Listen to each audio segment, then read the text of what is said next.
I've had death threats, people threatening to come and kill me and chop up my children, my grandchildren. Seriously. And the reason I've got veneers, not because I'm vain, is because they broke every tooth in my mouth that day. When they went to his house, they found someone waiting for him with a shotgun in his garden. He was on a death sentence for doing what he did. And he pulled a machete out of his jacket that was about 18 inches long. And I knew at that point, I either had to back off or I was definitely going to die. I've sat and spoke to Michael Jackson about watches. Don't make me a singer. I've sat and spoke to David Beckham about watches. Don't make me a footballer. Just because I've sat and spoke to Reg Cray about watches, don't make me a gangster. So I've dealt with everyone from MPs, gangsters, David Miscavige's the leader of the Scientology group. We're just from different worlds. The Egyptian billionaire and a lad from South London with tattoos. What are we doing? Becoming friends. He introduced me to Tony Curtis and he had a big 10-gallon hat on and he tipped it and his wig that he was wearing come off with the hat.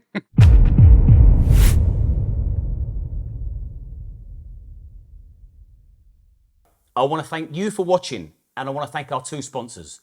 Grand Alliance clothing brand. They're an up-and-coming UK fashion brand that are inspired by British history, music and subculture.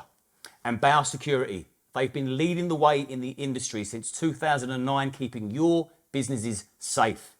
And thank you for tuning in. Without you and our sponsors, this wouldn't be possible. Now let's get back to the guest. Paul.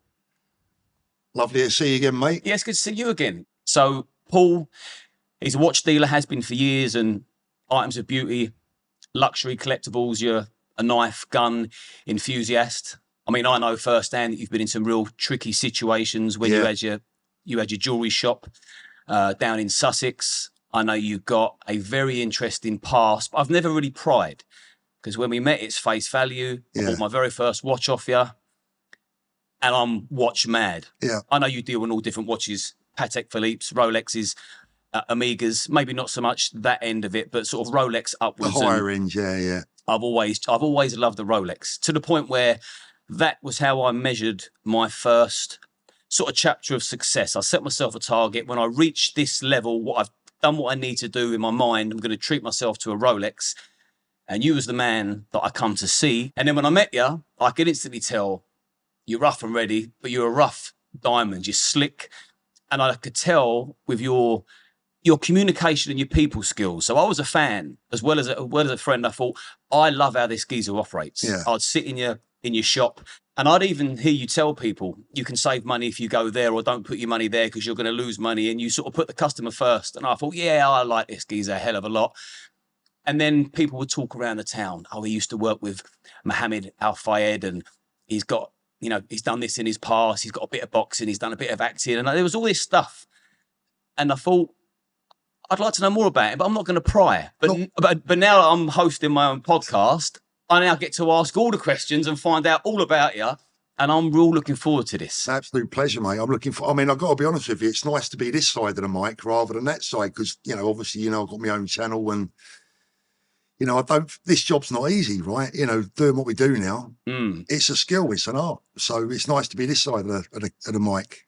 You was inspired to set up your own YouTube channel to change the watch industry for the better forever. Absolutely, yeah. So you took your passion from what you was doing face to face, in a shop, at home, privately, online, and you thought, I'm now going to put my face to the product. That was a result of, we'll get onto that later, but as a result of the robberies that I experienced. It was my YouTube channel was basically set up to try and stop people from feeling like I felt, and to try and stop them from being a victim in a way in which I became a victim on 3 occasions.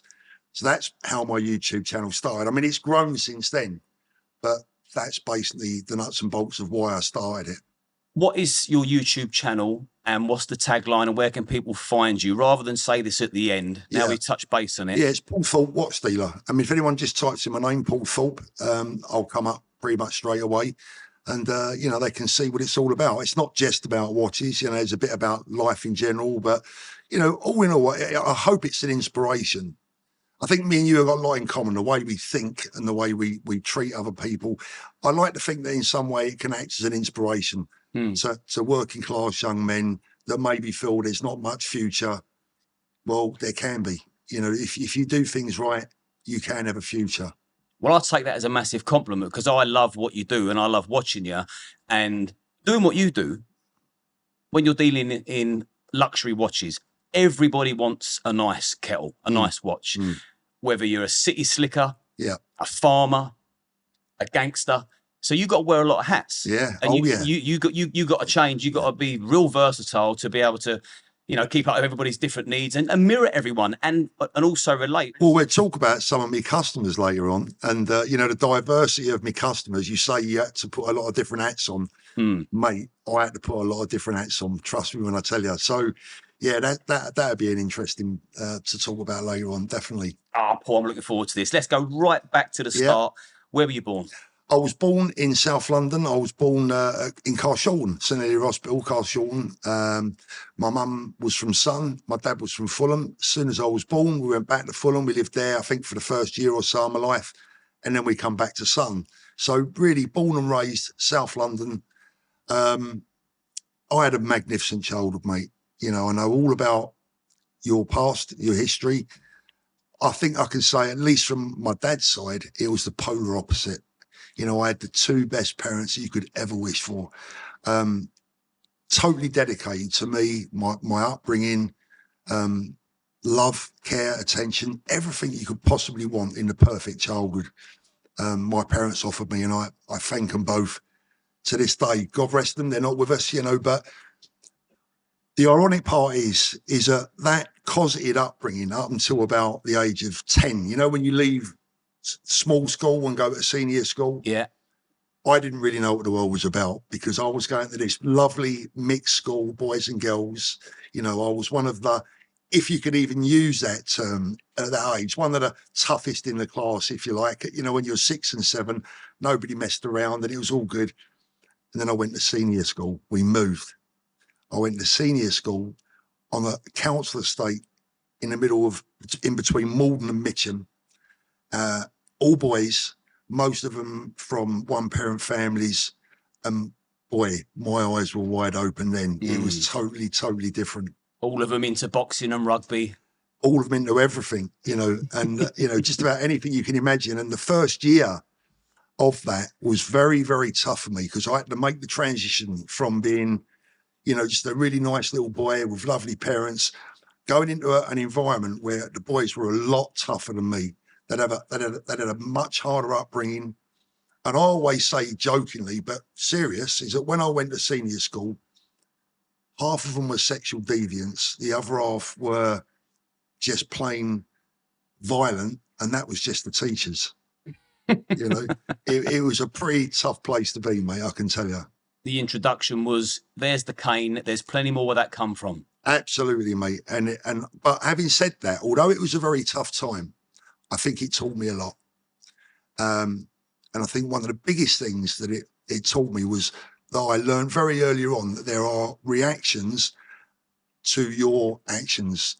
If you do something wrong, there's a reaction, there's punishment.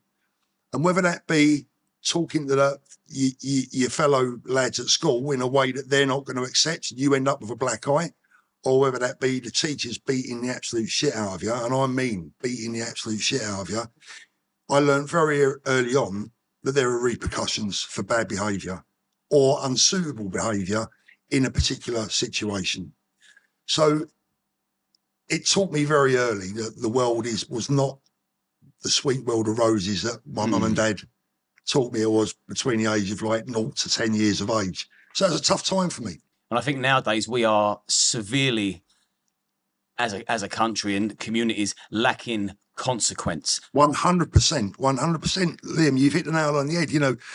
My kids say to me, why is our generation different to yours? And it's because of consequences. There are very few consequences these days, unless you get involved in some really serious shit. But back in my day, and I'm a different generation to you even, back in my day, the punishments at school were vicious, violent, shocking. By today's standards, the teachers would be in prison for the treatment that they dished out to us. Did it do me any harm? Well, at the time it did. I can tell you now. But long term, it did I think it kept me out of trouble. In years, my later years, I think that actually kept me out of trouble because I learned about repercussions.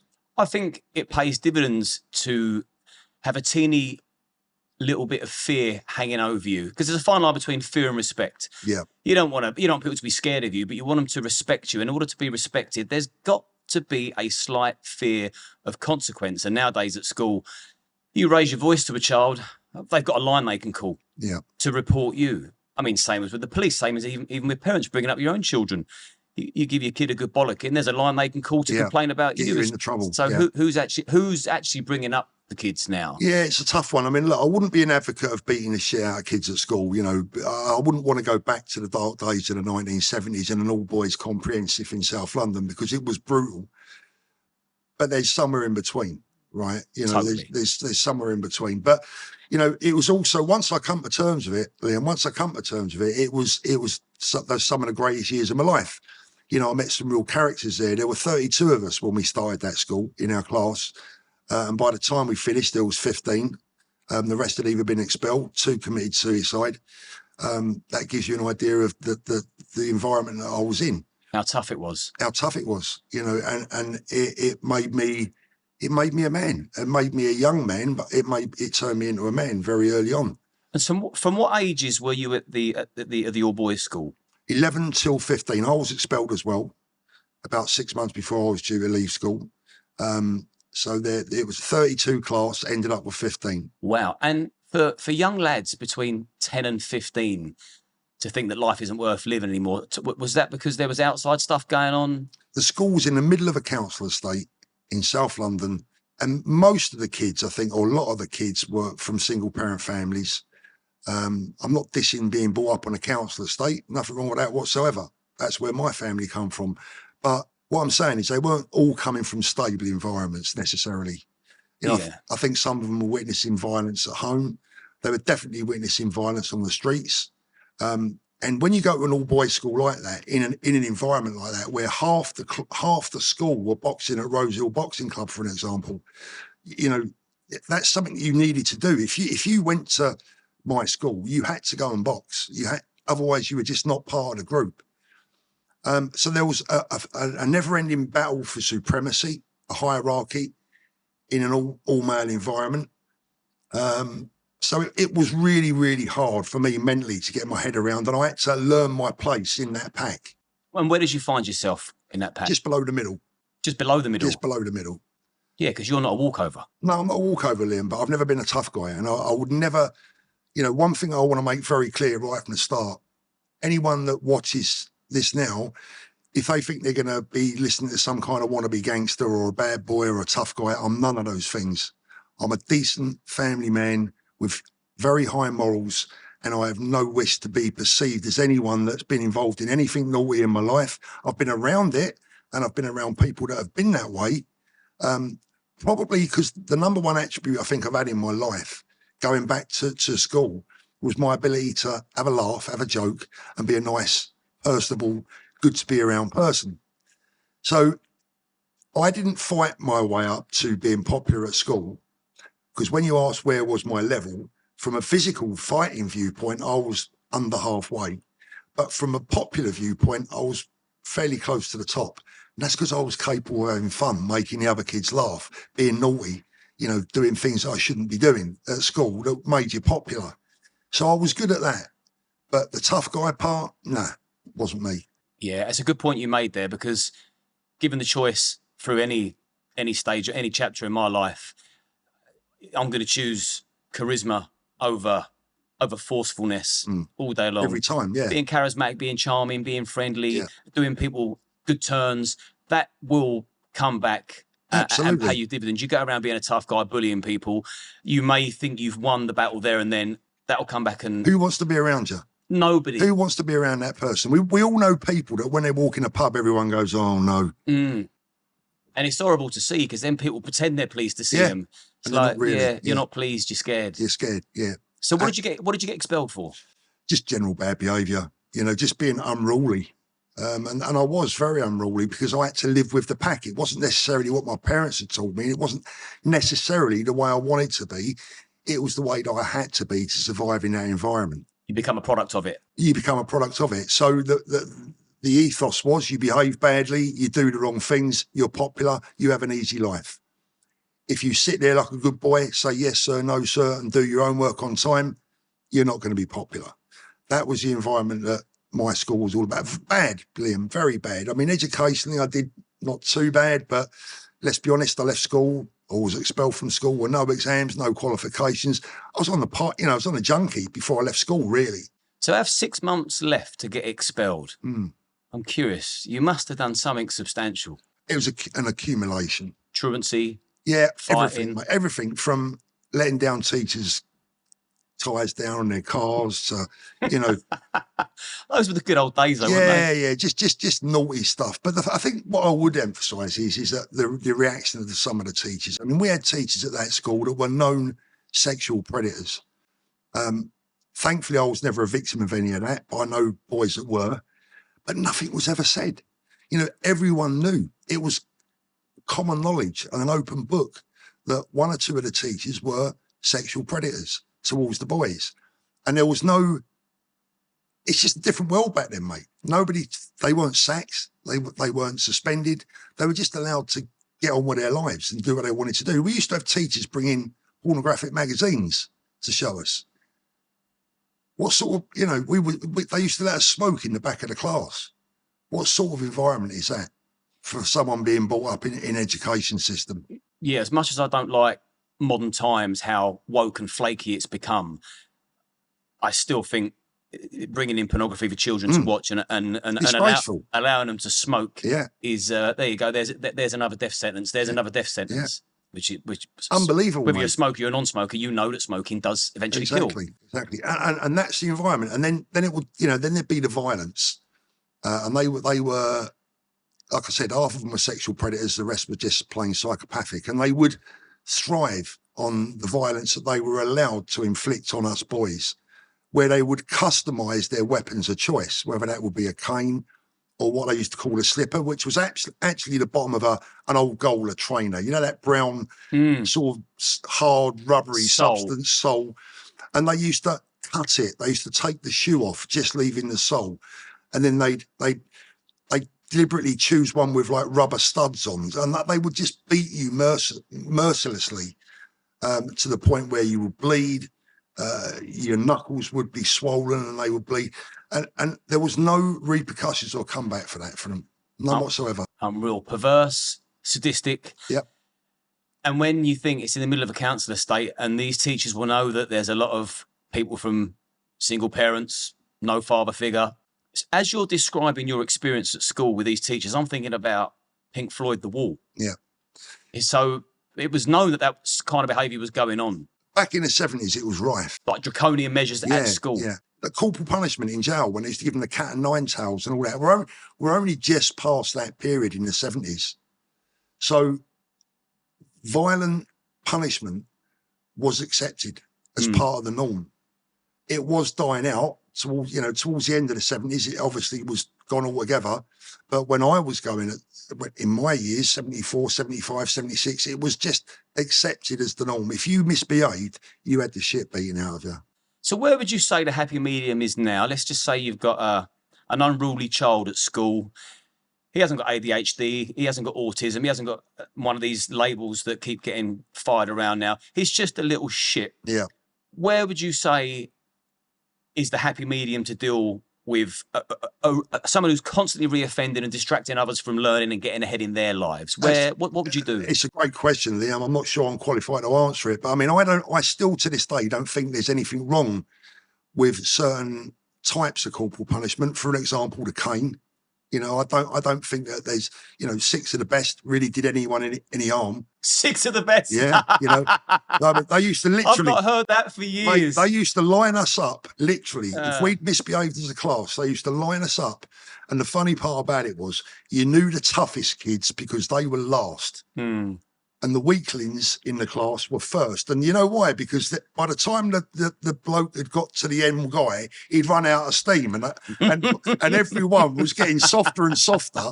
And by the time he got to the last one, he was knackered. And it was just like half the value of the first one. I think that what I can say about the lads I went to school with is that we all came out with the same determination to do well. And I can tell you now, mate, I haven't kept in touch with any of them over the years, but because of social media, I'm aware of where they are and what they're doing, a lot of them, most of them millionaires. And that's crazy. You know, they all went on to be self-employed millionaires in whatever industry they chose to go into. So we learned something, mate. We went to the University of Life and we learned something. You know what I would say it is, they manned up early. Grew up quick. Yeah, you grow up quick, you man up early, you realise that the world ain't just this wonderful rosy place. And if you want anything, you got to go out there and get it yourself. No one's going to really give it to you. And the people that are being given it all the time, they don't understand that when they grow up, they got to go and get it themselves. And that's the problem. You know, so I think that was a good part of my upbringing, knowing from an early age that I was only going to get out of my life whatever I decided to put into it. That could be good or bad. And I've always chosen the right paths. But I say that because, and this again is where I must compliment my wonderful parents. I was taught very early to value life, value other people's thoughts, value other people's feelings. And my business philosophy, we spoke about my business earlier on, was always to be treat other people how I'd like to be treated myself. Is that, am I going to treat this person in a manner in which I would expect it to be treated, and that I will be happy to be treated in that fashion? And it's always been my philosophy, no matter what I do. And I'm glad to say that I've witnessed that firsthand as well. Thank you. Because anybody can sit there and say what they want. I mean, on the internet now, you can literally turn up to a stranger's house and pretend you're somebody that you're not. The fact that was what I admired about you in the initial stages and still do. And what the problem is, Liam, is that if you Google me, unfortunately, there will be plenty of people saying things about me. But the ironic part about it is they're all from people that have never met me. Of course. They've never met me in their lives. They're perpetuating myths. They know nothing about me as a person, and they just repeat garbage that they've read somewhere else. But listen, that comes with the YouTube territory, right? And also, there's no shortage of failures out there. And that's all, any negative comment about you, because you're hugely successful, it's going to be fueled by jealousy. And it's quite sad. But, listen, mate, your original question, where did it all start? That's where it started. Lovely upbringing, crazy school life, and not just like naughty boy school life. It was shockingly bad, but I think it did me good. Sounds a little bit like Borstal. If I think about Ray Winston in Scum. Very much so. Violence, suicides, teachers being abusive. Yeah. If you think of that film, Scum, it honestly isn't an exaggeration to say that apart from having to sleep in overnight, that was what it was like. Yeah, I don't doubt that. I don't doubt that at all. Unreal. And when, just very briefly as well, I mean, we had a couple of black lads at the school, the only two black lads in the school. And back in the 70s, the racial abuse that they took from the teachers, I could not, in today's world, I could not repeat the racism that they suffered from the teachers. Yeah. They were very popular lads. They didn't have any problems with it. They were just one of us. But the teachers separated them.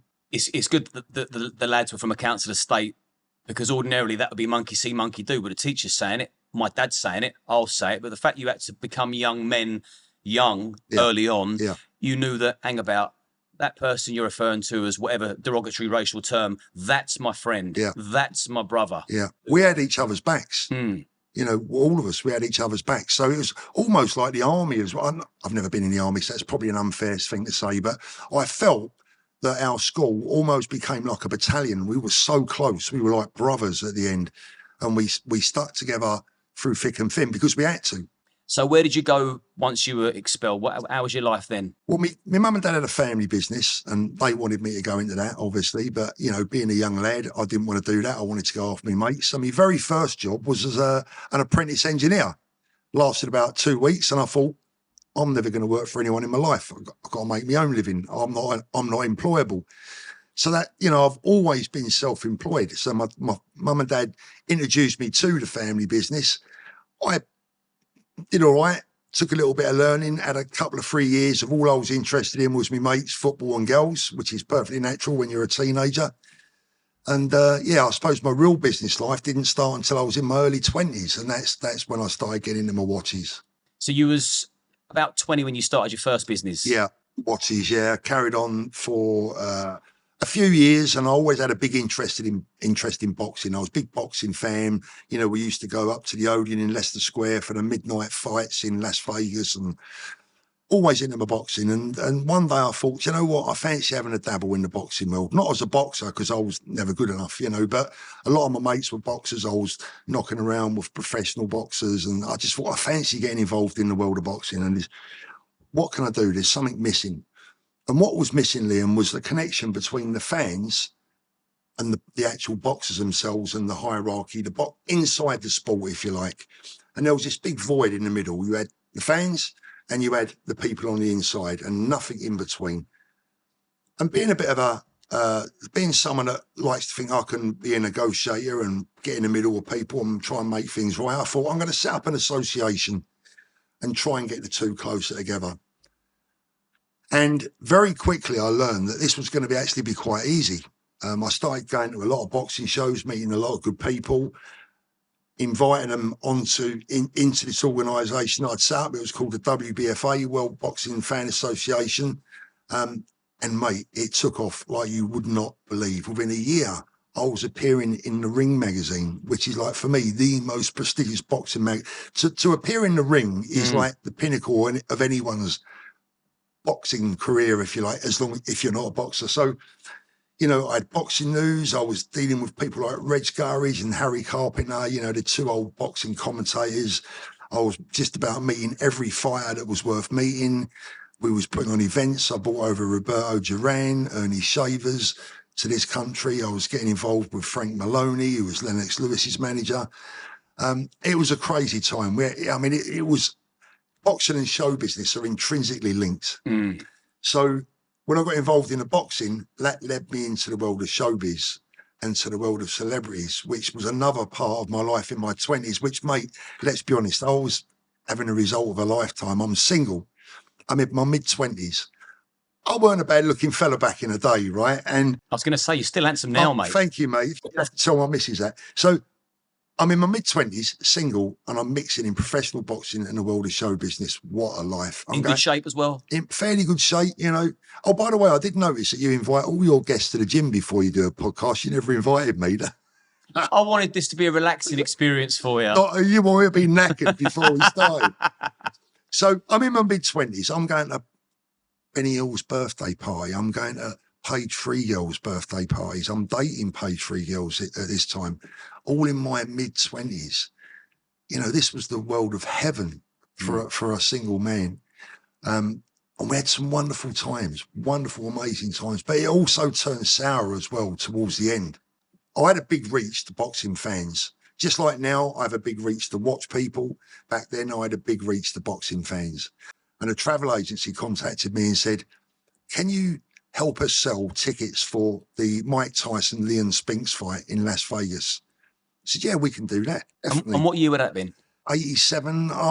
It's a long time ago, something like that.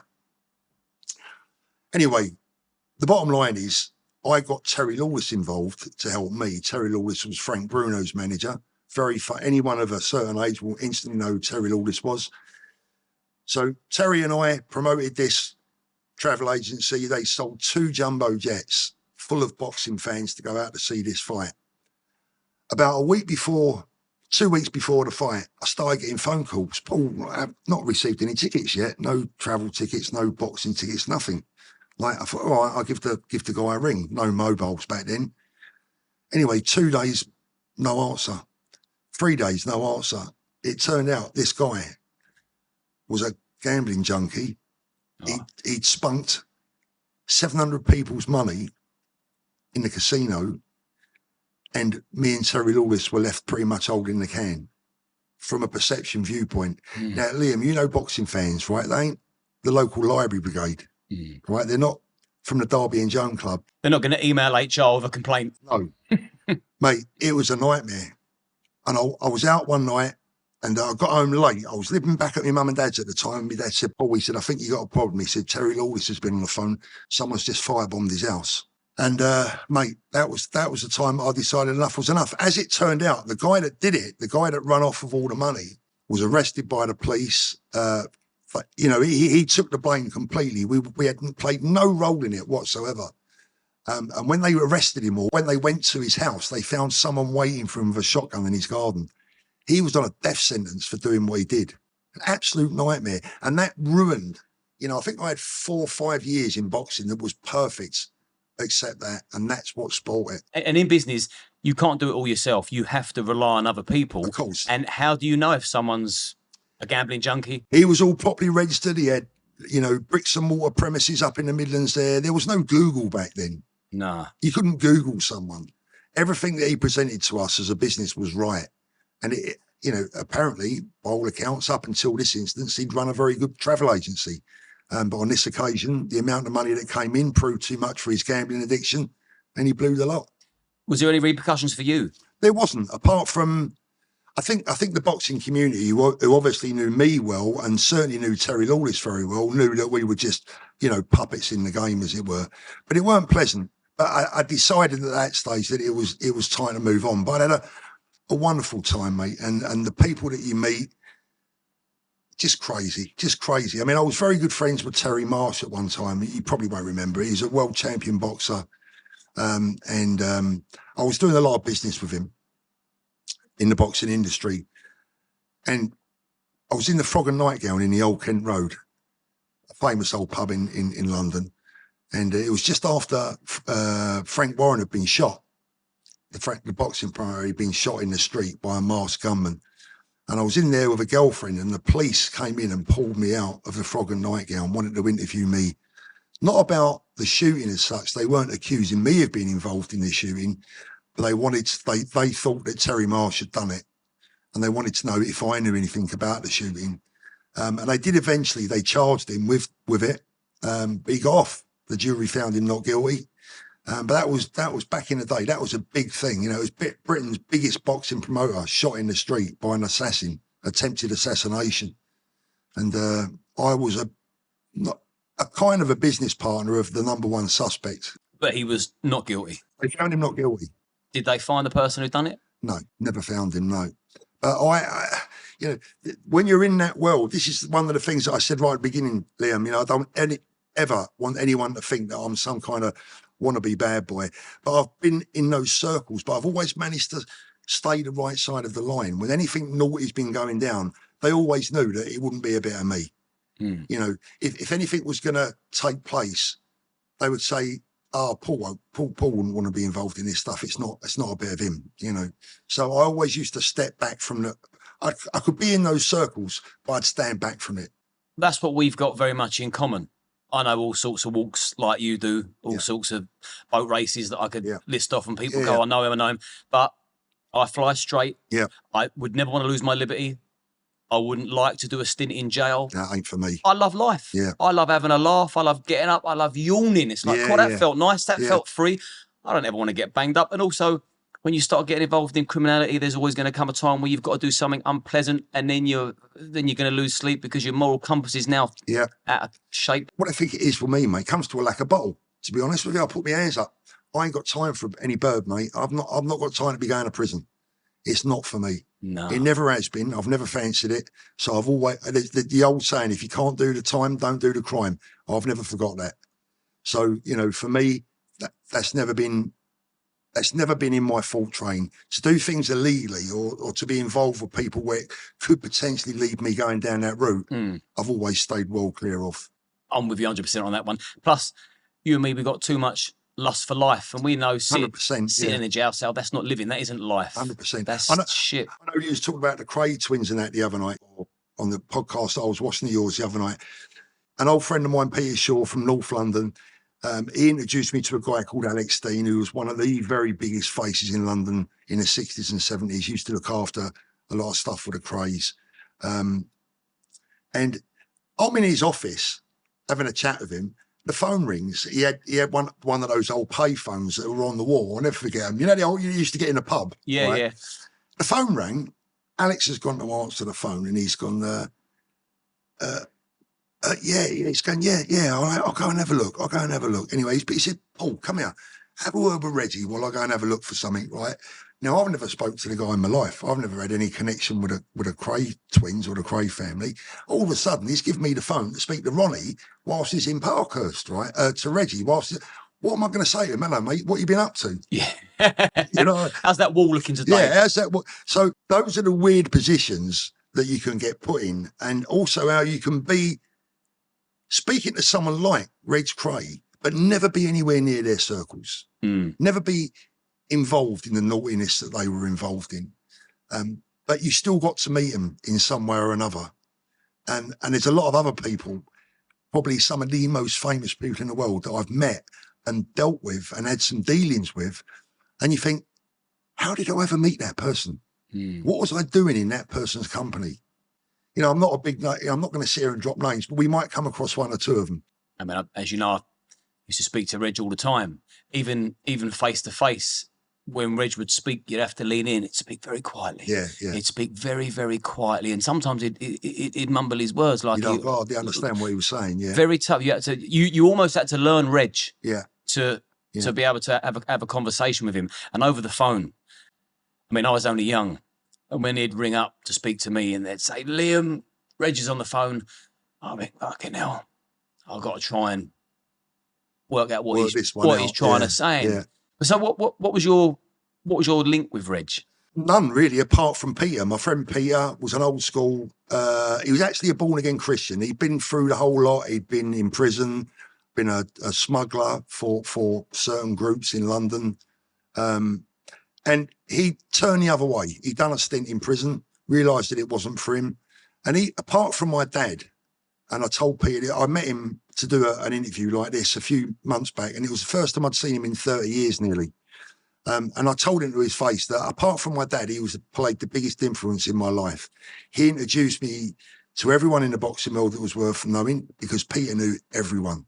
He knew every face in London. He knew every face in boxing, not only here, but in America. He introduced me to people like Don King. He knew everyone. And he taught me so much.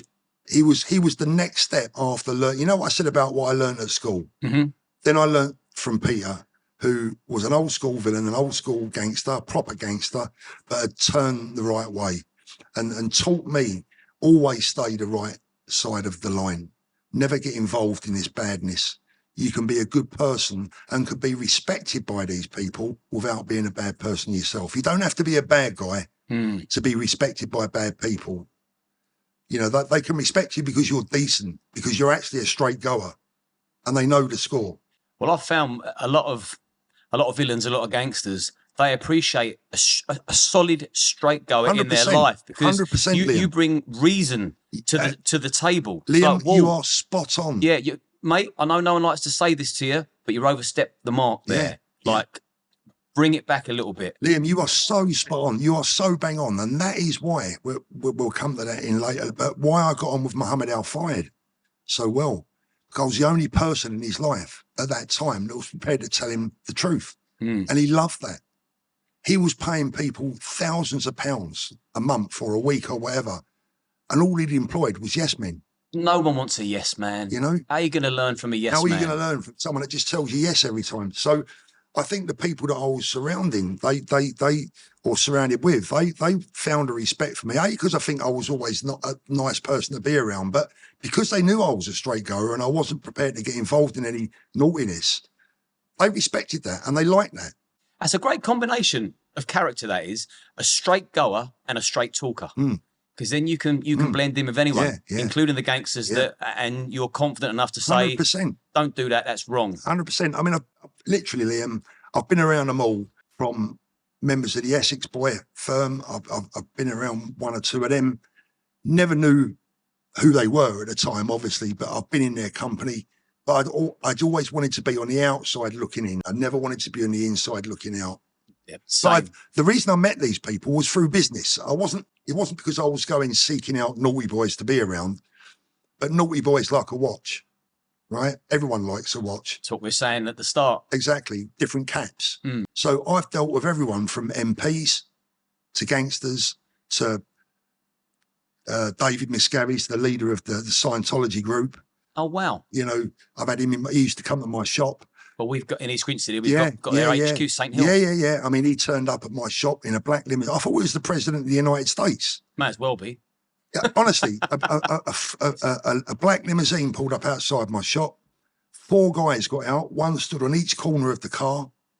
And then one of them let David Miscavige out the back, who come into my shop. And he used to come in, I think he came into my shop about 3 or 4 times. A very interesting but strange guy. I was going to say, what's he like? One of those blokes that when he talks to you, he's looking straight through you. You know, he's like a robot, almost like an inhuman person. So a very strange character. So if anyone, you know, some people have said to me, oh, Thorpe, you know, you mix with, you served up these people, served watches, right? Yeah. You serve watches to these people. That makes you word that carefully. Yeah, that makes you part of that bag. No, mate, listen, I've sat and spoke to Michael Jackson about watches. Don't make me a singer. I've sat and spoke to David Beckham about watches. Don't make me a footballer. Just because I've sat and spoke to Reg Cray about watches, don't make me a gangster. It's the different hats that you spoke about earlier on. Yeah. You have to wear different hats and deal with all different types of people. Yeah, David Miscavige, that's interesting, because I've always looked at him like he's possessed, and if you're not in amongst the Scientology cult, you're not even a person. Well, thankfully, I never got involved in any other conversation with him apart from watches. So I honestly couldn't comment. I'd have had to have asked him a few questions. Well, to be honest with you, mate, I was more interested in taking his money. Yeah, I was going to say, yeah. You know, because he spent quite big. And yeah, I was happy to take his money. And a customer's a customer to me, mate. I mean, look, I used to have drug dealers in my shop. They pay me with money that stunk of weed. But that money was as good as the MP's money that bought a watch and paid me by bank transfer, as far as I'm concerned. That probably stunk of coke. Exactly. So there you go. So your first business was a huge success, and it lasted. It stood the test of time until things got a bit too hairy for you, and you thought, for that reason, I'm out. Yeah. When things got hot, I decided that, you know, maybe this was enough. I'd done my bit. I'd had a whole heap of fun. You know, I'd become some really good friends with top fighters, and saw some things and places I never thought I'd ever see. And, you know, when the fun stopped, right? Yeah, get off. And the fun stopped. So I thought, it's time to move on, time to go back to me watches, which I know best. And that's what I did. Yeah, that's a shrewd man as well. You've got to know when to hold them, when to fold them. You have to know when the time's right. And an industry like that, boxing, show business, all intrinsically linked. You know, if you went to a boxer's party, it weren't just boxers there. It was celebrities, TV stars, singers, actors, you know, you name it, they were there. The Barbara Windsors and all them. All those sorts of people. You know, Tamer Hassan, I mean, Tamer's Rise of the Foot Soldier. Yeah, been around my house.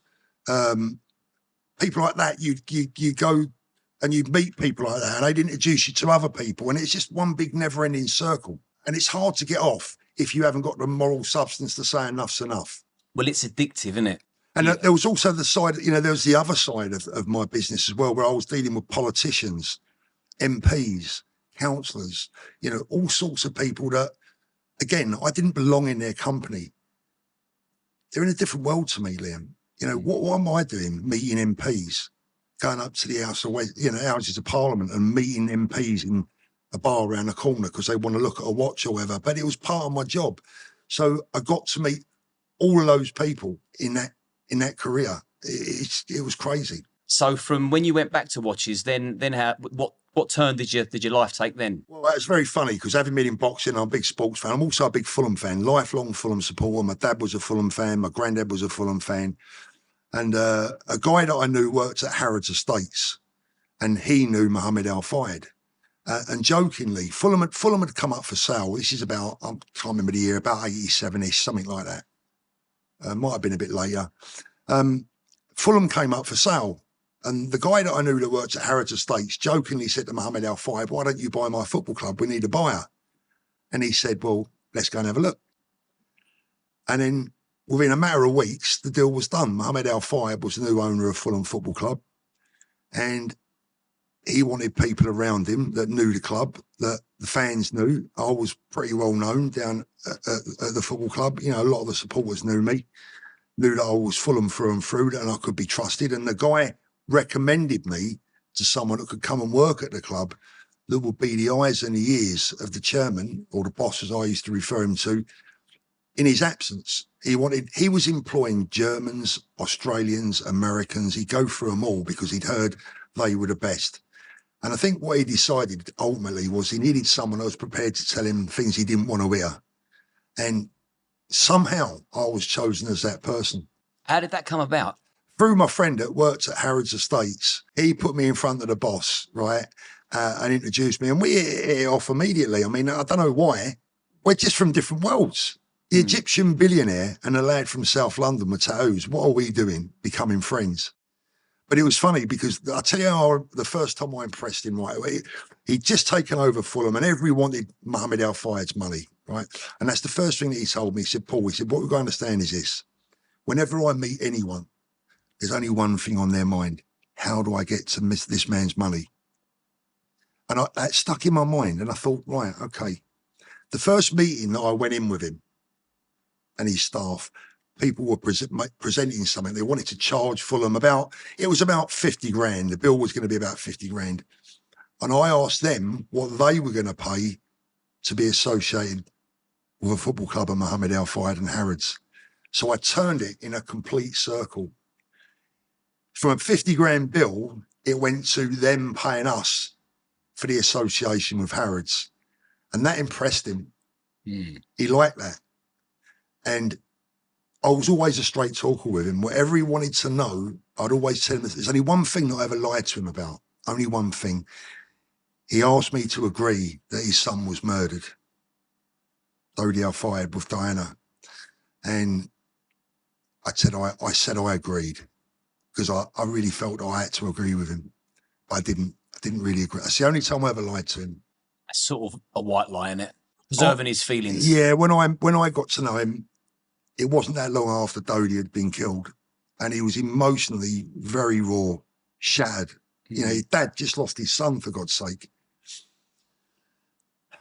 And his beliefs, I think to the day he died, were that was not an accident. And I've seen and heard things, being in his circles and being surrounded by his people, that could potentially back that up. But I think when you look at the chances of that being the case, of setting up a car crash in a tunnel that you can guarantee is going to kill 2 people, is very unlikely. What was the general consensus then within Mohammed Al Fayed's circle as to why? Well, the royal family hated him. You know, the royal family were not lovers of him. And he was no lover of the royal family. And they certainly didn't want Princess Diana marrying into an Egyptian family. That was his belief. So he thought the royals were behind the hit? Always. You know, he always thought that, and he believed that passionately. But I saw, you know, I was there through a lot of his experience after the death of Dodi, and it was tragic, mate, because I tell you something, he gets a bad press. I mean, he died recently. I did a video on him on my channel and, you know, told everyone what I thought would get. He was a good guy, mate. He looked after me and my family really, really well. He gave us a lot of attention. I was behind the players. When I worked at Fulham, I was there for 4 years, Liam. Apart from the playing staff, I was the second highest paid member at the club. And that includes the board of directors. You know, he was paying me good money. And when I decided to leave, I went up to Harrods to tell him himself. I rang him up and said, I need to come and see you. Got a few things on my mind. I went up to the 5th floor, which is where his office was. And I went and said, look, you know, you've really looked after me and my family. I love you to bits, but I've been here 4 years now. It's time that I moved on. I need to be doing something else. And he said, is it money? I said, no, not really. I said, but I'm not fulfilling my potential. And he said, do me a favour. Will you stay another 6 months? I said, I'll do that. He pulled out his desk, got his checkbook out, and he wrote me out a cheque for 30 grand. And he went, that'll help as well. 30 grand, just as a thank you for promising to stay another 6 months. The one thing that I would say about him that I loved more than anything was his love for children.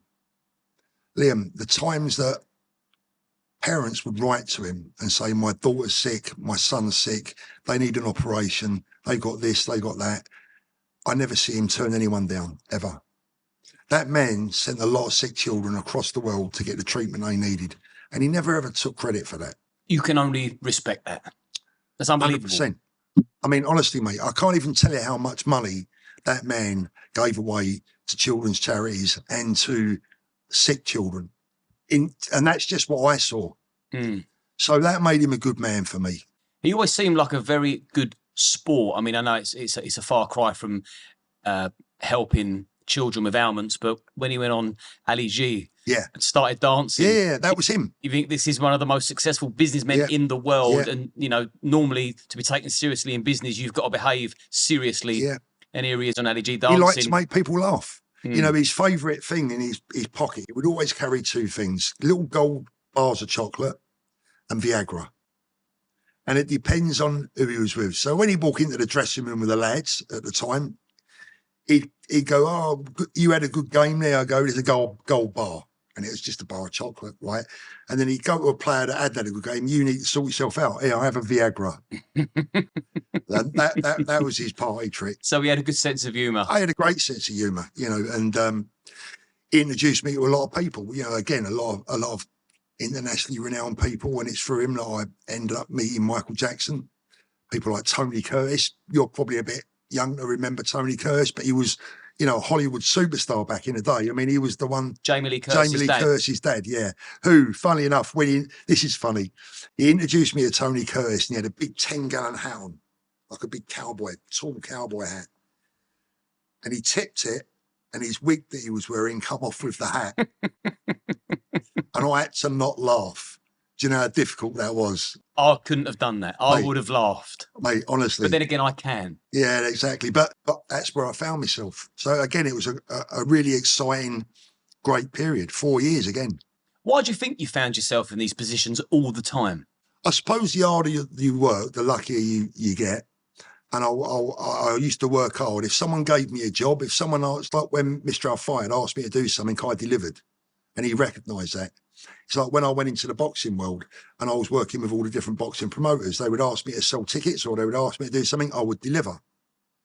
You know, I was never someone that promised a lot and delivered nothing. I always used to try and do it the other way around. If I could say, look, I think I can sell 1,000 tickets, I used to like to sell 2,000. So you'd under promise and over deliver. Yeah, you combine work ethic with determination and drive, and also being accountable and being a man of your word. I'm hung by the tongue. I promise you I'm going to do that. You mix that with being an extremely likable character. That's got to be the cocktail, isn't it? Definitely. 27, you go back to watches. Yeah. So now let's go into your watch, because there can be a lot of watch enthusiasts watching this. You're going to have your audience, and I'm sure every geezer likes to wear a nice watch, and they're going to be watching this. And there's no better person than Paul to discuss watches with. And fact. Well, after I had the period in the football, I decided to go back. I wanted to go back to my watches, and it was a difficult period because I lost my dad in 1994, and that was had a tremendous effect on me. Not only did I lose my dad, I lost my best mate. Unfortunately, I lost my mum in 2010, and that's when I decided. This is where the story really picks up. That's when I decided to open up my shop in East Grinstead. And between 2010 and 2017 was the heyday in my career. That's where I really basically earned most of the money that I've earned, because I had the shop. I had a tremendous business, a huge business base and business reach. But it also brought its problems, because with that shop, the attention that it got from the public, it also gained the attention from the bad guys. And that's when things started to go wrong for me in the watch business. And it was probably the worst, apart from losing my parents, the worst experiences of my life. It wasn't pleasant. And I now know you at this point. Yeah. So you've opened the shop in East Grinstead. It was called Items of Beauty, weren't it? Items of Beauty, East Grinstead Watch Company. Yeah, my Items of Beauty was my old business, and I decided to open up a company called East Grinstead Watch Company, but people were having trouble separating the two, so I kind of amalgamated them. You know where it is, in the old part of town. Lovely. Really nice little place, very friendly, family orientated. A dream come true, really, in many respects. You know, East Grinstead's a nice sort of sleepy, suburby town. No real problems. Few lads, wannabes and that, but no real problems, right? And I did tremendous business there. I had people coming from all over the world, literally all over the world, to buy things from me because of A, my reputation, I like to think, and B, the fact that people just trusted me. You know, there was this guy that looked perhaps like he couldn't be trusted, for whatever that means. But then they actually found out they'd got to know the real person. And the opposite was something completely different. I would turn it around on them, Liam. My old people come and they'd look at me and think, not sure about this guy. And they'd be looking at a 50 grand diamond ring. And I'd say, I tell you what I'm going to do. I don't want to talk you into this, and I don't want to talk you out of it. Put the ring on Go and have lunch. If you like it, come back in an hour and pay for it. And they go, are you for real? And I just look at them and I go, I trust her. I trust her. Take it away. Go on. And they go, I can't believe you're going to do that. So you know why I'm going to do it? Because I'm a trustworthy person. Trustworthy people tend to trust other people. Villains tend to not to trust anyone because that's what they've got in their mind. I haven't got any bad in my mind. I'm hoping that I don't think you've got any bad in your mind either. Take the ring away or the watch, go and have lunch. There's a lovely pub down the road. Sit and wear it. If you don't like it, pop it back in an hour. Not a problem. Mate, they couldn't get over it. And the times that not only did that enhance my reputation, but it also enhanced my business. I wasn't being super, super nice guy. I was quite clever as well. You know, this was a good sales tactic. Learning, getting people to learn to trust you is important. Trust is everything in business. It's like when I used to deal with other dealers, I might go and pick up 200 grand for watches from a dealer and they'd say, pay me by the end of the week. I used to get outside, get on my phone and pay them before I'd even reach the car. Because they go, do you know what, Paul is unbelievable. I told him not to pay for a week and he's paid me in an hour. The next time I went and see him, Liam, they'd give me 400 grand for watches. It's not rocket science. You know, if you stitch people up, they're not going to trust you. If you show people your integrity, they'll show you theirs. So, you know, it worked beautifully for me. Yeah, integrity has legs. Absolutely. I mean, it was a tremendous shop, tremendous business. The business was just coming in from everywhere. But then the bad things started to happen. You know, we was being approached every day by fraudsters, by scammers, people paying with fake bank transfers, stolen credit cards, you name it. Any watch dealer during that time, not just me, but during that particular period for about 2 years, bank card fraud and bank transfer fraud was absolutely rife.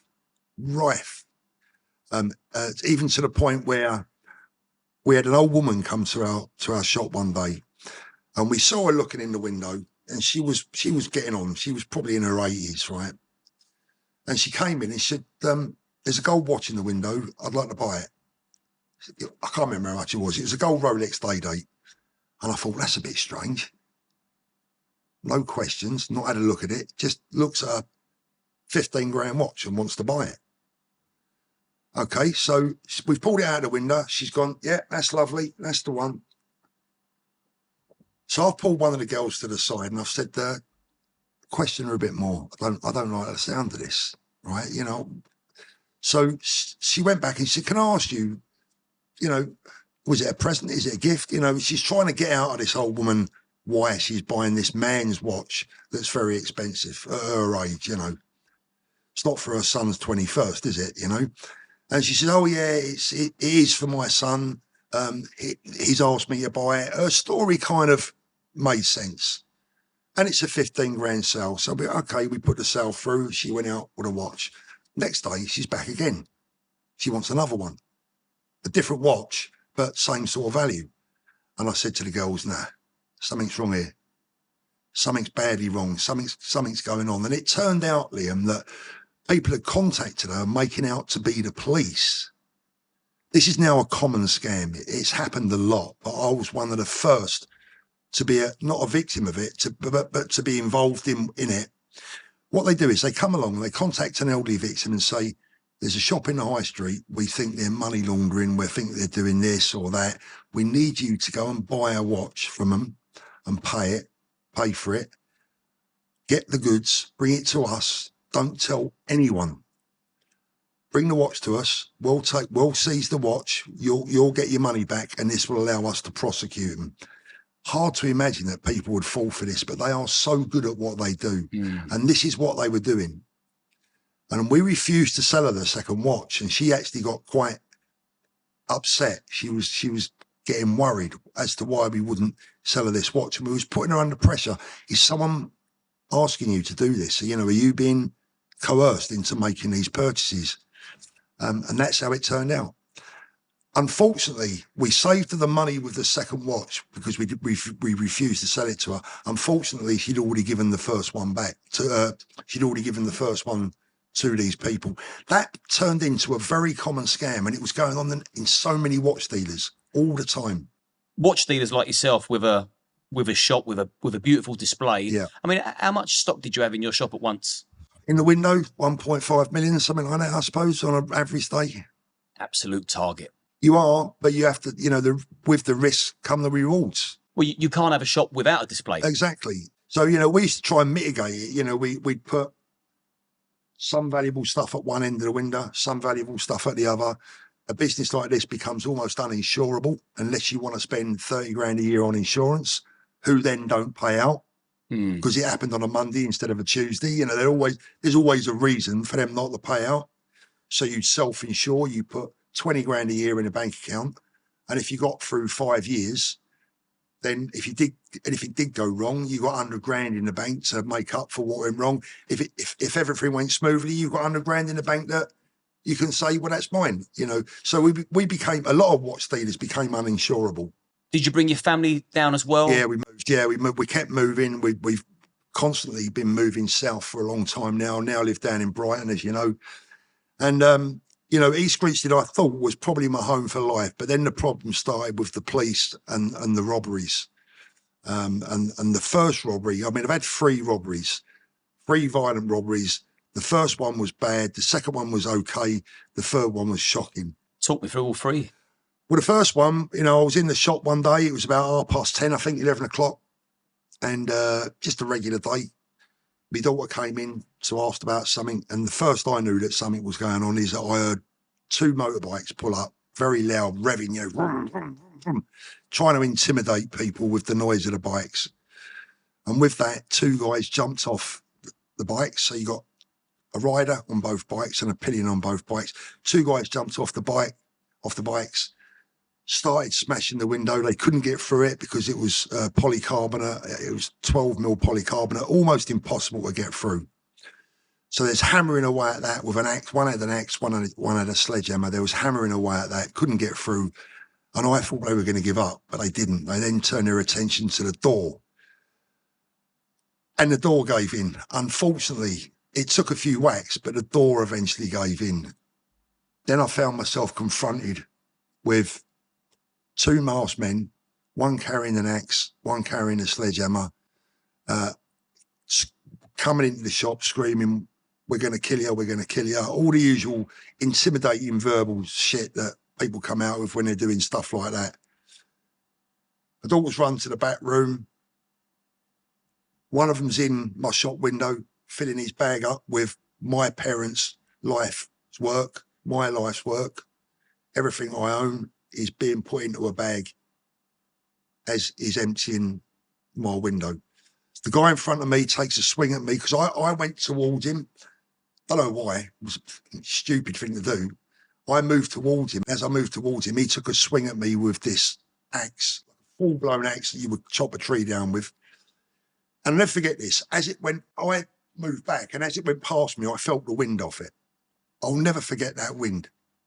And it went past my face into the wall. And it was dug back out. So for the wall, think my face, right? If I hadn't got out of the way. So they're emptying my window. They're emptying it. I'm worried about my kid. I'm worried about myself, but more than anything, I'm worried about my daughter, right? And now the safe room, and when I say the safe room was literally a double safe room. It had my safes in, and I also classed it as a room where I could lock myself in and be safe. So I'm trying to get into the safe room, but it was very small. And it was just all a mass panic. There's a smoke cloak gone off. There's the alarms going off. It's manic, mate. You can't even imagine the scene. And he's still screaming, "I'm going to kill you, I'm going to kill you." Well, I can kill you and all this, right? And I thought, well, they're coming now. Now they've emptied the window. They're coming in the safe room. That's next. And that's where me and my daughter are. I can't have that. That's the risk I'm not prepared to take. At the time, I was also a licensed registered firearms dealer. So I'm licensed to deal in firearms. I want to make that very clear. Fully licensed, registered firearms dealer. That means that the police You have a completely clean criminal record. You have no bad history. You have been checked mentally, physically, in every way possible. It's one of the hardest licenses to acquire. So I was a registered firearms dealer. I went into the back room. I took a shotgun out of the cabinet and I put one cartridge in the chamber. And I thought, if you come one step closer to me, if you come towards me and my daughter, I'm going to have to defend myself. And he did.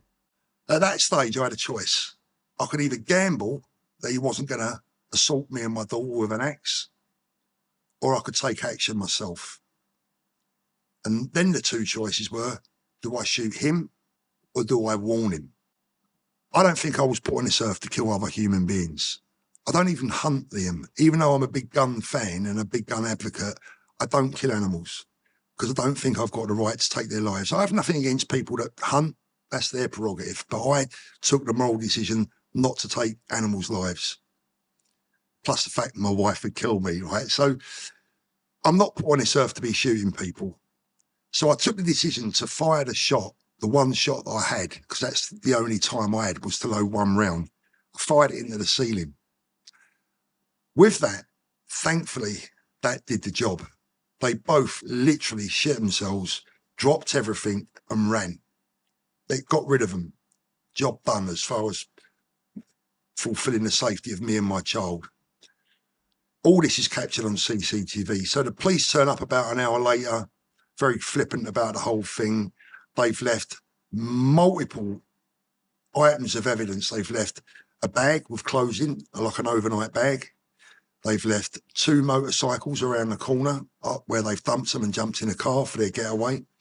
They've left a sledgehammer. They've left an axe. There's all sorts of forensics there, which led to positive DNA results and everything, right? The only person I was interested in arresting was me. Discharging a weapon in a public place. So an hour after I'd been violently robbed, and I class it as attempted murder, I'm in Crawley Police Station in an orange jumpsuit in a cell for the first time in my life, locked in a cell in big trouble because I'd discharged a firearm in a public place. The police were unsympathetic. All they wanted was an arrest, and any arrest will do. And I learned this later on, Liam, that all the police wanted was for the local paper to say, arrest made in local robbery. And that's what happened. But I was the arrest, not the bad guys. And mate, that nearly killed me. Not because of the bad guys. I understood them. I understand that well. They were doing their job. The police never did theirs. What killed me was the threat of going to prison for 5 years, being taken away from my children and my grandchild. At the time, I only had one, and my wife and my family, for defending the life of myself and my kid. What sort of country does that to you? It is not the right to defend the life of your children, the most basic of all human rights. Did I hurt anyone? No, I didn't. I could have. But you know what? My thought on it was this, is that I don't hate those people that did that to me. I don't hate them. That's what they do. And I didn't want to take his life. He didn't deserve that. He didn't deserve to die. Some people might say he did. I don't believe he did. More importantly, he's probably got children at home. They don't want to lose their dad. I don't want to be responsible for killing someone, taking children's dad away from them. He might turn out to be a different person one day. I took a moral decision. Do I kill the person or do I shoot into the ceiling? The amount of people that say to me, oh, I'd have shot him. Of course they say that. Yeah. Be in those shoes, Liam.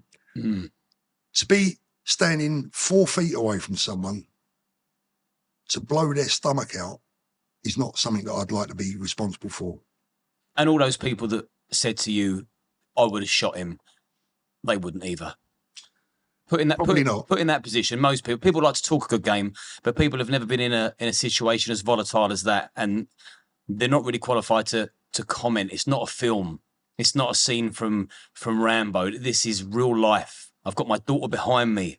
Yeah. And I know that we're not living in the USA, so I'm not really allowed to protect my business and myself and my family as you can over there. The irony of it is, if I had, I almost certainly would have got away with it. Almost certainly. Because it was out and out self-defense. And 6 months I spent going to bed every night thinking I'm going to jail. My solicitor said, Paul, you're in big trouble. And the reason I was in big trouble was I did discharge a weapon in a public place. There was no not guilty plea. If I went to court, if I was charged and went to court, I couldn't plead not guilty to discharging a firearm in a public place because I did it. Oh, I see what you're saying now. So if you'd have taken his life and you'd have got arrested and charged for manslaughter and you would have said not guilty, you would have got the not guilty verdict because you were protecting your property, your business, self-defense, and your daughter. But because you did let off a firearm in a public place, you banked the rights for that. Banked the rights for it. I think they were in talks with the CPS for 5-6 months. So the police wanted to go ahead with that? Yeah. For fuck's sake. Yeah. They needed a nick. They needed a nick. You know, I had everyone on my side, the entire town, all the businessmen, even the local MP, the local councillors, were all saying, leave this guy alone. He's brought nothing but good to the town. Why are you chasing this? They just wanted a nick. They wanted a tick in a box.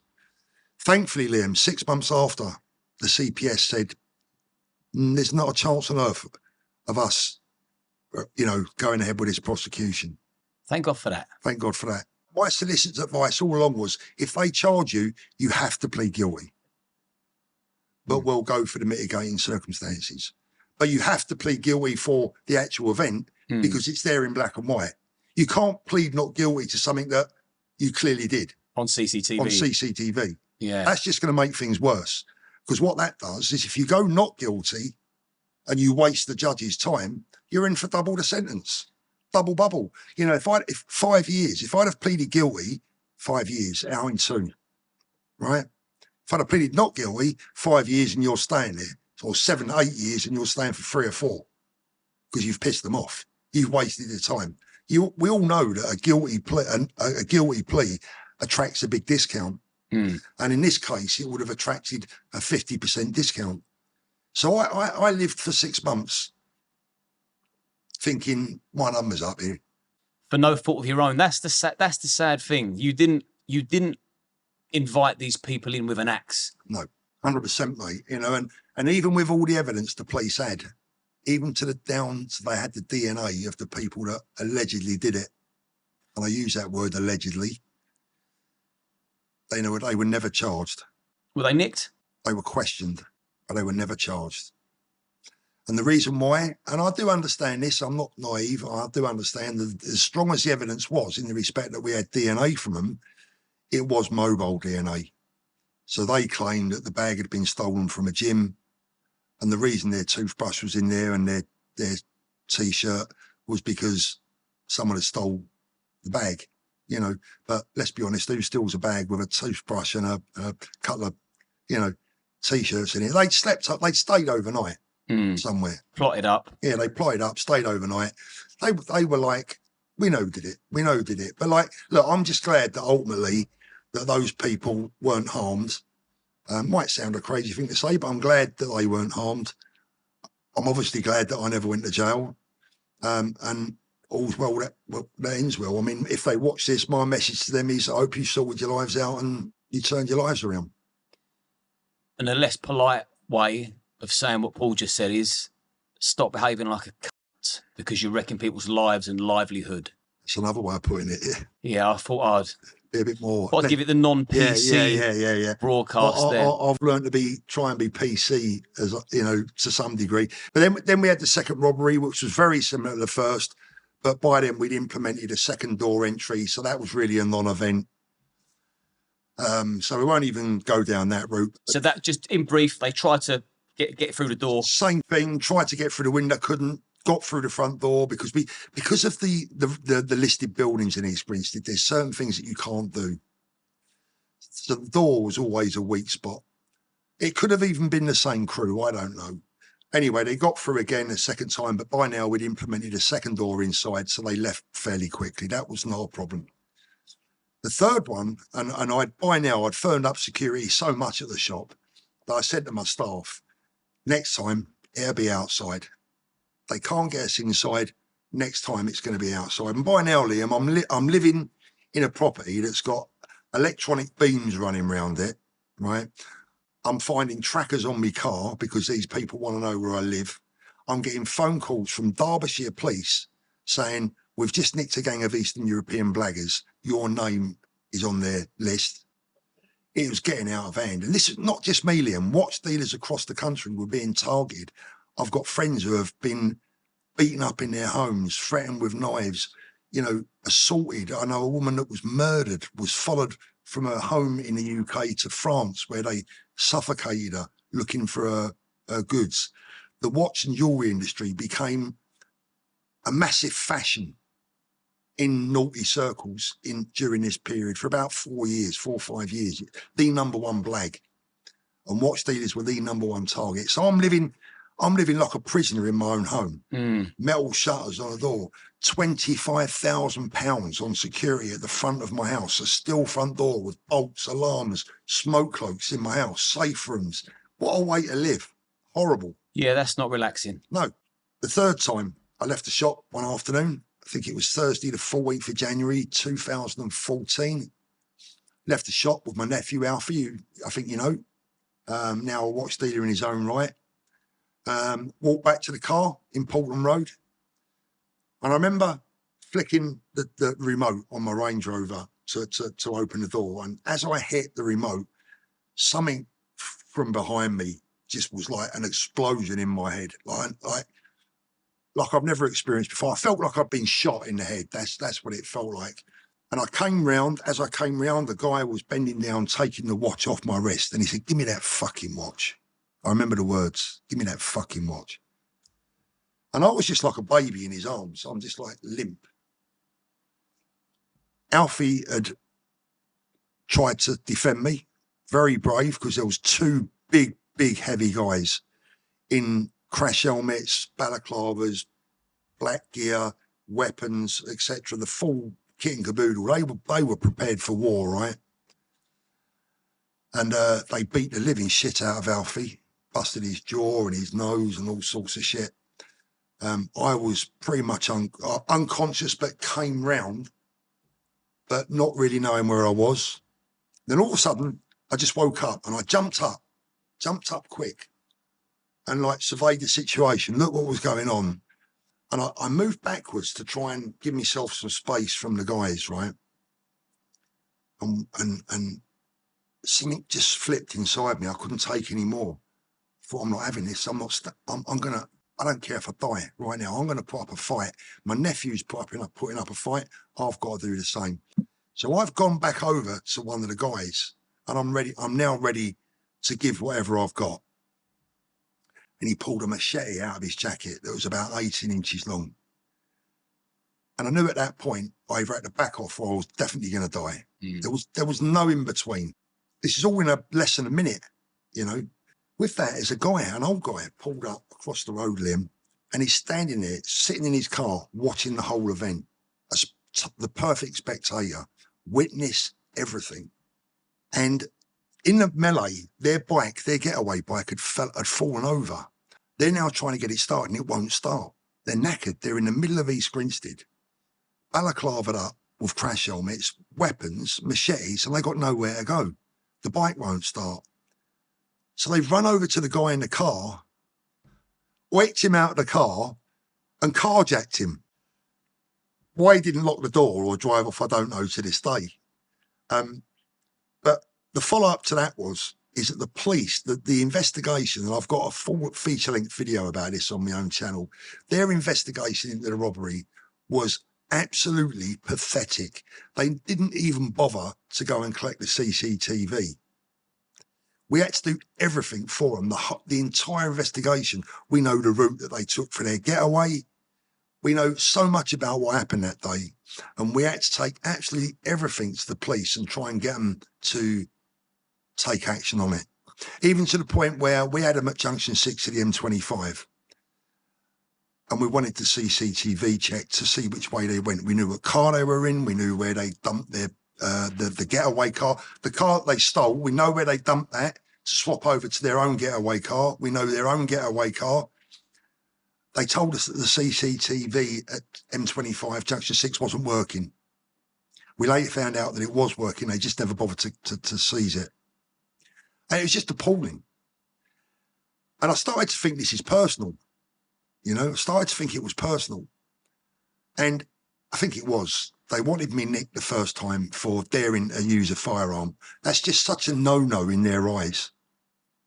Didn't matter that I was defending my life. I was now a bad boy in their eyes, and they weren't doing nothing for me. And again, the MP, all the businesses, everyone was behind me. Why are you not? Even the BBC were trying to help me. Why are they not helping you, Paul? Why are they not investigating this crime properly? It's disgraceful. And that's the way it went. Again, no one was ever arrested for that. And they could have caught these guys like that if they'd wanted to. I just don't think they wanted to. It's outrageous because you deserve justice, peace of mind, and I'm sure that your daughter would sleep better at night knowing that these people have been caught and justice has prevailed and they're now somewhere locked away. They can't do that again. You know, sweetheart, you're okay. They're in jail. So, there's that side of the coin, and then there's the other side of the coin. Well, that doesn't send a very good message out because criminals work in a community as well. Of course they do. They keep going back and they've got another result. Oh, we got away. We've just robbed another watch dealer. That's why it's grown so big, Liam. That's why it's been like it is. And going back to what you said about my daughter, the first robbery, by the way, the first robbery that happened, you know what East Grinstead like? It's a small town. If you fart up the top end, someone down the bottom end hears it, right? It got back to my daughter's school that I'd been killed in a robbery. Can you imagine how they felt? And she was young back then, wasn't she? She'd have been 12, 13, maybe. I don't know. There or thereabouts. How can the police, when they were interviewing for the first robbery, when you let off the firearm, knowing that you're protecting a 12-year-old daughter, when they're interviewing you, because obviously someone's instructed them, interview him, did they give you any signal, any sign of compassion, or that they just didn't want to be doing this, but they have to? Not really. One of the detectives did say to me, you know, look, we understand what you did. Probably have done the same thing in your situation, but the law's the law and you did it. The only police officer that showed me any sympathy was when they locked me in the cell and they could see how distressed I was, not just of the robbery, not just because of what happened during the day, but because I'd never been in a cell before. That in itself was traumatising for me because I had some nutcase next door screaming and hollering and like he's in a madhouse. And I'm thinking, oh, what am I doing in this asylum wearing an orange jumpsuit? You know, can't even take a piss because they was worried that I might piss over my hands and wash away the gunpowder residue. Mm. So when I had a piss, they'd stand and watch me piss.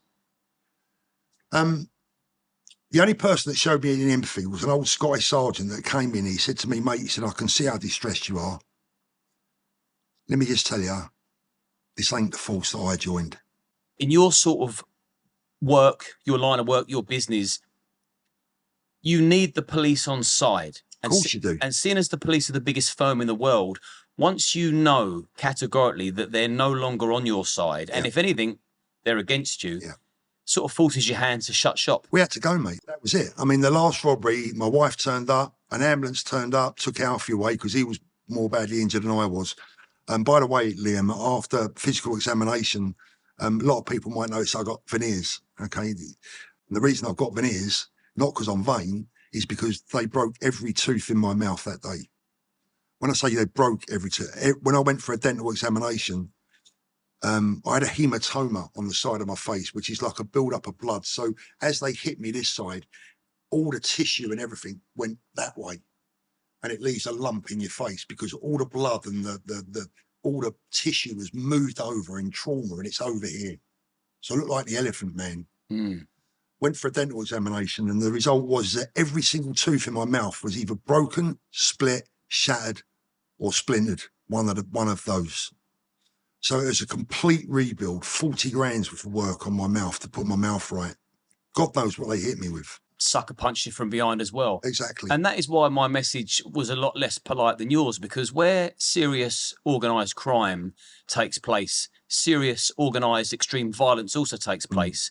And if you're robbing someone of their watch that they're wearing on their wrist, and you're using extreme force to do so, that person that you've just broke their face, they have to go back to their family and stand in front of their wife and children and look at them. They have to be looked in the eye, looking completely disfigured, unrecognizable, because some fucking piece of shit wants to take what doesn't belong to them. That is why Exactly. I wasn't so polite. Let me say something else as well, Liam, right? Is my nephew was rolling on the floor, one of these geezers, fighting for like a couple of 3 minutes, hand-to-hand combat, right? There's blood everywhere, all sorts of stuff. Now, these guys were masked up. They did have crash helmets on. They were forensically aware. I will admit that. But at the end of the day, my nephew's shirt was covered in blood, covered in blood.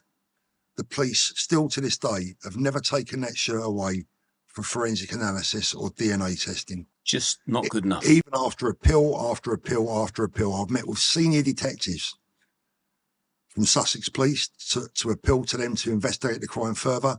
They just say we haven't got the resources.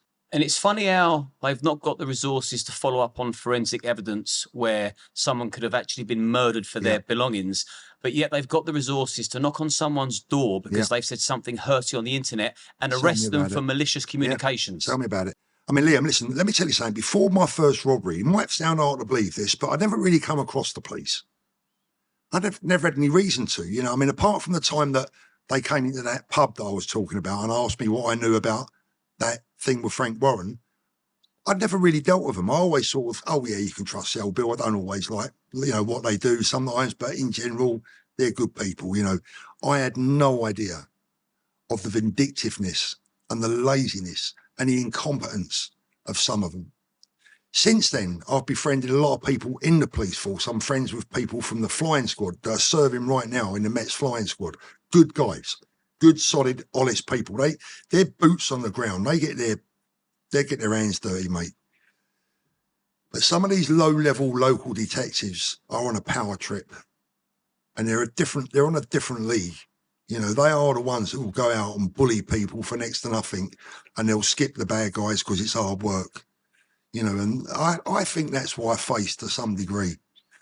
My opinion of them today is I still remain a supporter of the police and law and order. I think you have to, Liam, because the alternative is not very pretty. Totally agree. I mean, if your daughter was to get kidnapped, the first people you're going to call, whether you like them or you don't, is the police. We have to trust the police. We have to try and trust them. But the trouble is they keep giving me reasons not to. I mean, I have people that follow my channel and go, oh, Paul, you're knocking the police again. What's up with you?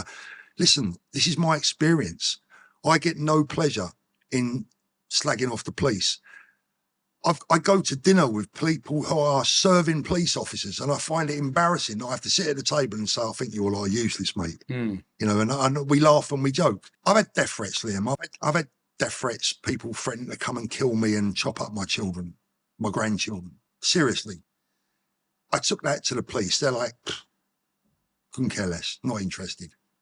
And I couldn't get that into my head, why they weren't interested. But then a friend of mine who is in the police said to me, look, Paul, what would you rather them do? Would you rather them follow up an email, which is probably bullshit, right? Or do you want them to go and arrest someone that's just assaulted a young lady in the high street in Brighton? Yeah, I get that. They haven't got the resources to do it all. I think the big problem, Liam, is attitude and lack of caring. Here's the thing, culminating in the whole thing. A few weeks later, me and my wife were standing in the shop, and two policewomen, uniformed policewomen, came up. I thought, what do they want now? They came up to my shop window and they were looking in the window and they were talking. And I said to my missus, let's have a listen to what they're saying. Now, I had CCTV and a buzzer. You remember the buzzer? And you say, you all right, mate? And you say, yeah, come in. So I pressed the buzzer and I could hear what they were saying. And one of them went, oh, Jesus, look at all this stuff he's got in his window. No wonder he fucking deserves it. No, Liam, I didn't deserve it. No one does. No one deserves that. I didn't deserve to get robbed. I didn't deserve to have every tooth in my head broken. I didn't deserve to have a hematoma the size of a bloody baseball in the side of my face. My nephew didn't deserve to have his nose and his jaw busted. And these are police officers saying this stuff. That's an insane comment to make. That's a sort of comment that you would make if you turned up somewhere and you could see that somebody was selling crack to kids. You'd think they deserved everything they get. Not somebody that's earning an honest crust. That's prior to that, Never even been arrested before. No, Liam, still to this day, apart from being arrested for that, I've never, ever been arrested or charged for anything in my life. I have a completely clean. The proof of the pudding is anyone that wants to doubt my criminal background, the proof of the pudding is that I'm a licensed firearms holder. In the UK, that is the hardest license of all to get. Unless you have a completely clean and proven mental, physical and criminal history check, you cannot be licensed. And I've been continually licensed for 40 years or more. So people can look at you and go, oh, I think he's this or I think he's that. But the proof of the pudding is something completely different. And also look at your professional credentials. Exactly, yeah. On paper, you're an upstanding, outstanding human being. Yeah. I've never done anyone wrong in my life. And here's the thing. They hadn't even finished with me then, because some months after that, they decided to come and raid my house. Literally, 10 of them. Under what grounds? They come under I don't know what they were looking for. They said they were looking for a stolen watch, but they were there just to annoy me. They got the warrant. Yeah, they got the warrant. I wasn't even in. I was at the shop. So they came to the shop. They took me from the shop to my house. I have all this on CCTV. They abused my wife, my daughter. And here's the funny thing, Liam, again, here's the proof, the ultimate proof.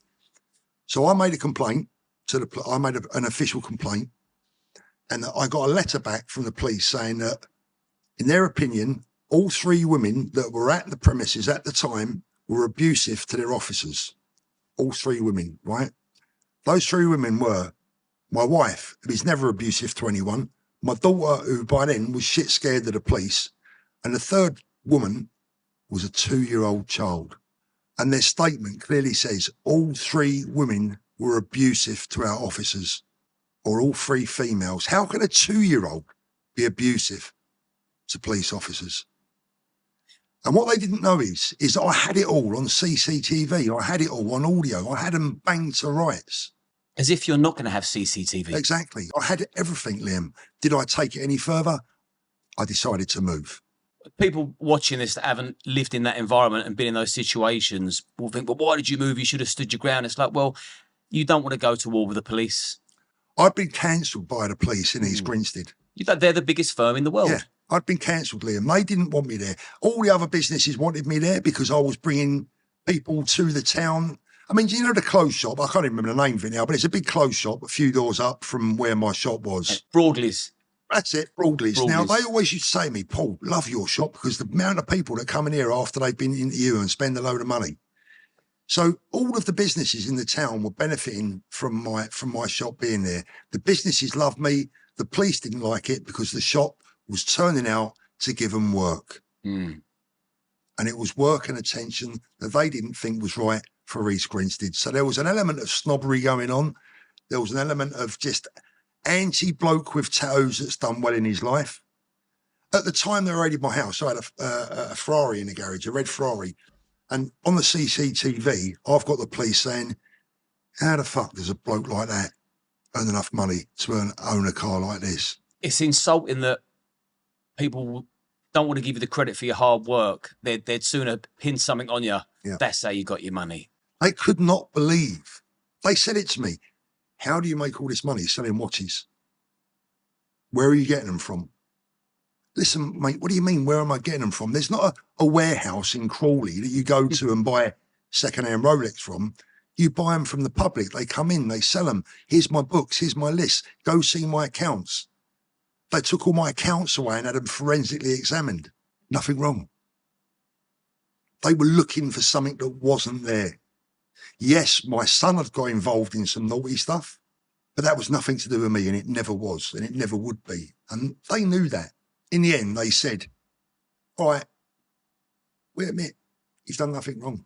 What a fucking shambles. And the town needed you, and the town was lucky to have you when you were there, and the town now misses you. People from the town still contact me saying, oh, how you doing, mate? You know, loved it when you was here. It was a different era.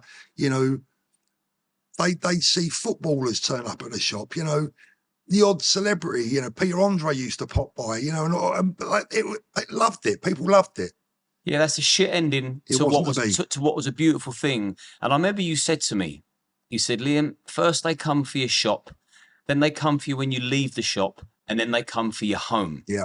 So you cut the cord before they come to your home. Yeah.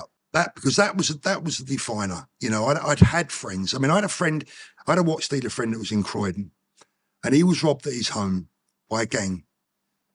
It was quite early one morning. They got him before he went to work. They beat up his mum, and they said, "Where's your girlfriend?" And he's gone, "What do you mean?" She's like, "She's left for work." And they went, "That's a shame. We was going to have some fun with her." These are the level of people that you were dealing with. Yeah, degenerates. And worse. And so the time come for me to think, enough's enough. My wife said to me, "Paul, enough's enough. They're going to kill you. And if they don't get you, the other lot are going to get you. They won't stop until they can go, yeah, done him." Like Plod I'm talking about. Yeah, yeah. You know? But the irony of it is now, my relationship with the police now is actually better than it's ever been. I'm in regular contact with the Met. I've been out with the boys up in West End Central, going out in squad cars with blues and twos, looking for the watch robbers. Again, that's on my channel. I've got good friends in the flying squad. I think the police have finally the penny dropped, Liam, that I'm a good guy. Finally, through my YouTube channel and the good work that I've done through that, an anti-crime channel, they actually realised, you know what? We got this bloke wrong. He's actually all right. To the point where now I'm almost their go-to individual. If they want to know something about watch crime, not only the police, but the mainstream media, Sky, BBC, they come to me. They just couldn't get it around their head that a bloke that looked like this could have a good art. And I think that's wrong. So when you decided I can no longer pursue with the shop or even live in the town, because if I'm not being a target for criminals, I'm now a target for the police because they think that you're something that you're not. You shut shop, you move town. Yeah, we decided we'd move down to Brighton. That's where, you know, we already had a little property down there and we've been staying at the weekends anyway. And we thought, we'll make the move full time, sell the house where we was and buy something a bit bigger down down by the south coast. I was retired for about 6 months, Liam, and I'm doing my own nutting, right? I've now got nothing to do. I'm waking up every day. You can only go down to the beach so many days before you start getting bored. So I started buying boats and jet skis and motorbikes to keep myself occupied and realise that what am I doing retired at this age? I need to be doing something. So I thought I'd put my efforts and my experiences in the watch business and in life in general, but mostly in the watch business. I thought I'd put that to some good use by setting up my own YouTube channel and telling people the good, the bad and the ugly about the watch business. And it's proved to be fairly successful.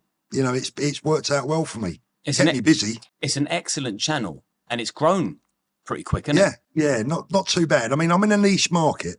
It's not like, you know, I'm attracting viewers from all over different areas because I'm talking about, you know, politics, religion or daily events or whatever, where you can bring in the multiple million viewers, you know, but for a watch channel, I'm not doing bad at all. Yeah, you've built a real nice community online as well, which is great. And so when you started your YouTube channel, which is to change the watch world forever for the better. Exactly, yeah. Was you doing that during lockdown as well? Yeah, all through lockdown, you know, I mean, mate, honestly, let me tell you something. I've had messages from people that said, Paul, you kept me alive. I was on the verge of suicide and your videos kept me going, you know, and that means a lot to me, Liam. That means more to me than pretty much anything, you know. But yeah, all through lockdown, I think YouTube became extra important to a lot of people. 100%. Yeah, 100%.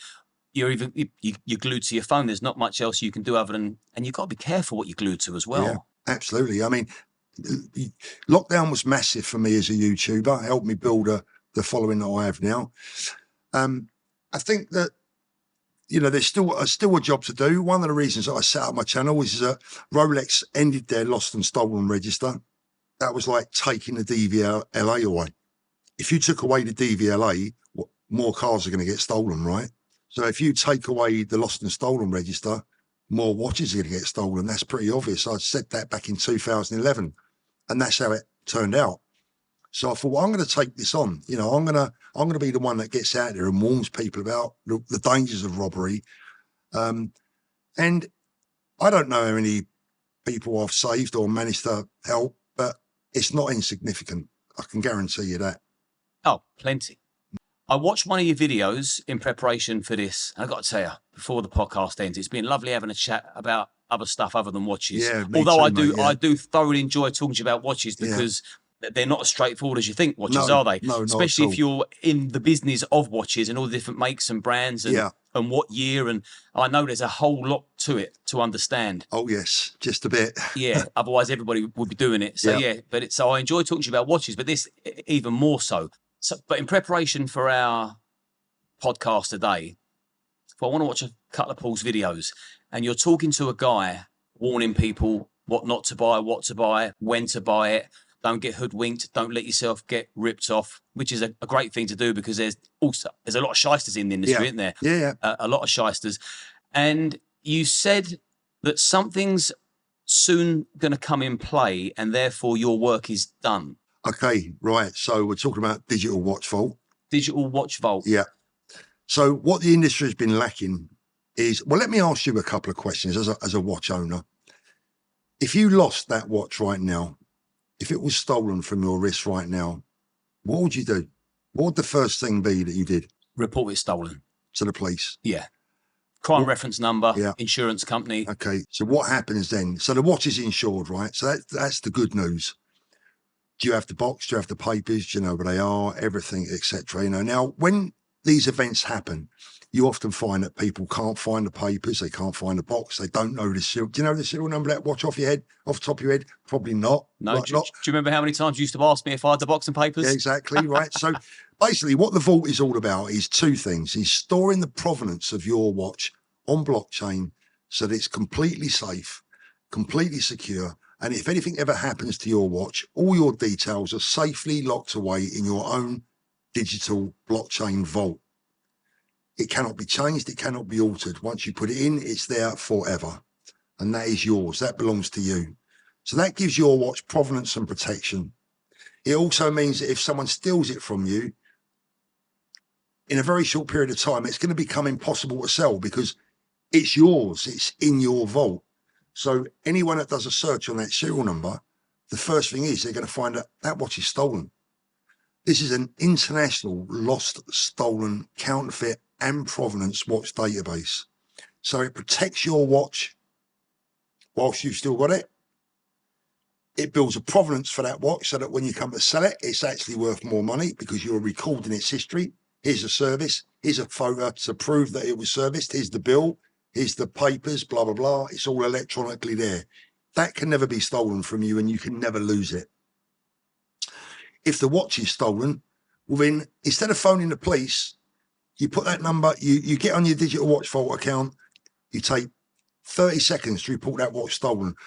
If I'd stolen your watch here and walked to the bottom of your road to sell it to a dealer, he checks the vault, he's going to see that watch is stolen instantly. So it's going to make all these lost, stolen and counterfeit watches, it's going to make them visible to the world. What makes them saleable right now is that they're invisible. They're virtually invisible. You can steal a watch and go to a local jeweler and probably sell it. You're probably going to get away with it, but no longer. That's not going to be the case. So that's what it's all about. It's about slowing down the rate of watch crime, but more importantly, reducing the value of stolen goods. It's all about risk versus reward. If you steal a Richard Mille today, you can potentially get 300 grand for it on the black market for the right watch. If it's in the vault, it's worth nothing because it's instantly recognizable to anyone with access to the vault. And it's a free service, Liam. We don't even charge for it. It's absolutely free. So it's the biggest and the best thing that's ever happened in the watch industry. For me, it's the watch world's guardian angel. And we've just invented our own will. Why it's never been done before, I don't know. Especially nowadays. If I go to London, I won't wear my watch. Exactly. By you putting that in place, I'm sure that will make the watches more desirable to purchase. You think, well, there's less chance of it being taken off my wrist. Exactly. So the sales will go up. Yeah. And for the legitimate dealers. you're guaranteeing the provenance of that watch yourself, which Mm. gives any potential buyer some legal recourse if you've ended up selling them a fake or something like that. So there's so many sides to it, Liam. But the bottom line is it's all about protecting the watch owners, the watch community. So if you've got a watch, make sure you get it in the vault. And if you have a watch stolen or have had a watch stolen in the last 20 years, make sure you register that in the vault as well. And it gives the watch a genuine, tangible chance of not only discovery, but also potentially recovery. If you remove the market, Mm. then you remove the value of the stolen product. That's the way it's been with watches. You can steal a watch and no one really knows. Rolex might get to, you might report that watch to Rolex as stolen or the police, but they're not sharing that information with anyone. Digital Watch Vault shares it with the world. Such a simple idea, but it's also genius. Yeah. It's brilliant. Different groups in the watch business, they have their lost and stolen registers. Rolex have a lost and stolen register. Audemars Piguet have a lost and stolen register. Richmond Group have but they don't talk to each other and they don't talk to the public. Some manufacturers have already given us their lost and stolen information. We hope to get the big boys on one day. And all the public are reporting lost and stolen watches. We are the one that crosses all barriers. We have no bias. We have no skin in the game, as in like, we care if it's a Rolex that's stolen or if it's a Timex. Doesn't matter to us. A stolen watch is a stolen watch. Mm. We help everyone, no matter what watch brand they wear or own. And being victim of sort of crimes you have, you don't want other people to experience that shit. Exactly, Liam. And that is my motive. You know, people have to say, what's your motive for the vault? The motive for the vault is to stop those people that I've already spoken about earning money and gaining success through criminal activity, violent criminal activity. And by the way, there's been a number of murders in the last 2 or 3 years, mostly in London or around the London area, but not exclusively, where young men have lost their lives for a watch. In one case, a fake watch. Yeah, terrible. But I've also got wind that you're considering leaving the UK. I think this country's in big problem. I think there's a big problem in this country, and I think it's been brewing up for a very long time. It doesn't really matter to me. I'm 62 years old. You know, I'm going to see out the rest of my life in a relatively calm and peaceful country, but I'm not sure about my grandchildren. I don't think this country has a future for them right now. I think we're allowing too many people with bad intentions into the country. I just think that, you know, healthcare. I mean, I was ill last year. I had a kidney stone and I desperately needed an operation. I had to wait 14 hours for an ambulance. 14 hours. Do you know what it's like to wait 14 hours when you've got a kidney stone that's trying to pass? It is hell on earth. And when I got there, the stone eventually passed, not passed out of my body, but had passed through the tube that it needed to pass through. They sent me home and they wrote to me and said, we can't even look at you for 2 years. 2 years. Now, thankfully, I had the money and the wherewithal to go and pay for a £9,000 operation to get that kidney stone removed the following week. What about the people that can't afford that money? Are our people now, our people in general, not just our people, all people, are human beings in the UK right now having to wait 2 years to get pain relief? That is, they compare it to childbirth. They say it's worse than childbirth. I can't see my grandchildren grow up in a country that has to wait 14 hours for an ambulance or 2 years for an operation. No, I agree. And 90% of the populace wouldn't be able to afford to have done what you've done. Exactly. I almost felt guilty because, like, I'm taking someone's place, because the same surgeon that I would have seen on the NHS did it privately for me in a week. It's as if they're trying to suppress and skint us the best they can rather than make the country flourish. It's like we're going backwards. Oh, mate, don't even get me on that subject. I don't even know where we're going as a country. You know, we seem to be promoting everything that's wrong. You know, again, going back to one of my grandchildren, she's 5. And we're already having to pull her out of lessons at school that we feel are totally and utterly inappropriate for a 5-year-old child. And we're being asked, why? Why would you pull her out of that lesson? Well, at 5, we don't believe she needs to learn too much about how many genders there potentially are these days. we don't really want her being told that actually she can be a boy or a girl. Or a rabbit if she fancies it. Furries, they're called, aren't they? She's a little girl. She's 5. Let her grow up. I'm not saying that all that is, you know, look, live and let live. I live in Brighton, Liam. If I minded being around people of, you know, transgender, they don't bother me one little bit. You know, the community is a lovely community, vibrant, friendly, have a laugh. Let the kids grow up. Let them decide themselves. Let the kids be kids. Let the kids be kids. Yeah. You know, Brighton is one of my favourite places in the world as well, and it's completely diverse, and I love that about. I love the diversity, exactly. Yeah, and I love diversity once someone's an adult and that's what they decide. That's who they are. That's what they want to be. That's the route they want to take. Yeah. But 10 years ago, if some of the shit that's being pumped into schools now was being pumped into schools 10, 15 years ago, that would have been considered child abuse. I was going to say, it's Jimmy Savile level, wasn't it? Some Child of abuse. it, you know what I mean? It's like there's some of the stuff that they want to talk to 5-year-olds about. I just think this just sounds like the work of a pervert. You know, I can't get my head around it. But when you want to pull your kids out, all of a sudden you've got them on your case going, well, have you got a problem with people that aren't straight? And you go, no. Have you got a problem with people that are transgender? No, not at all. But she's 5. All she's interested in is Cinderella and Teletubbies and whatever else. A child doesn't need to know about genitalia at 5 because it is predominantly genitalia that will siphon which sex you are, which gender you are. So why are you even talking about gender? Yeah. Keep it nice and simple. I do not want any adult talking to my 5-year-old grandchild about genitalia, about sex in general, gender stuff that is just sometimes even like I can't understand. So how is a 5-year-old going to understand it unless they're being indoctrinated? Or is that the aim? That is the aim.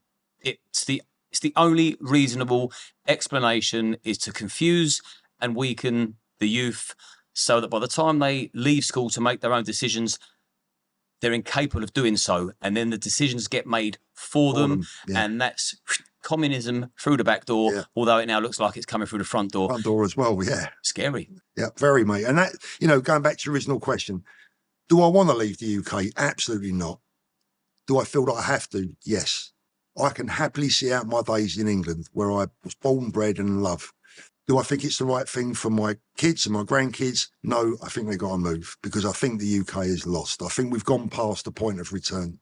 Yeah, that's where I'm at. And I never thought I never thought I'll be one of these people that when I got older would say, well, back in my day, and I can't believe the way the country's gone. I just thought it wouldn't bother me that much. It's out of my control. Who cares? But the more you see, the more it gets under your skin. Well, there's a lot of sinister stuff going on. That's the thing, Liam. It's not, you know, this is not about, by the way, this is not about any gender, race, creed, colour, religion or whatever. What it is, it's more about our own people who have deserted their own.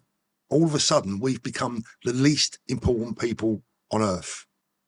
Everyone else is more important than us. And if someone is a different gender or identifies as a carrot, right, or a horse, their opinion is worth more than mine.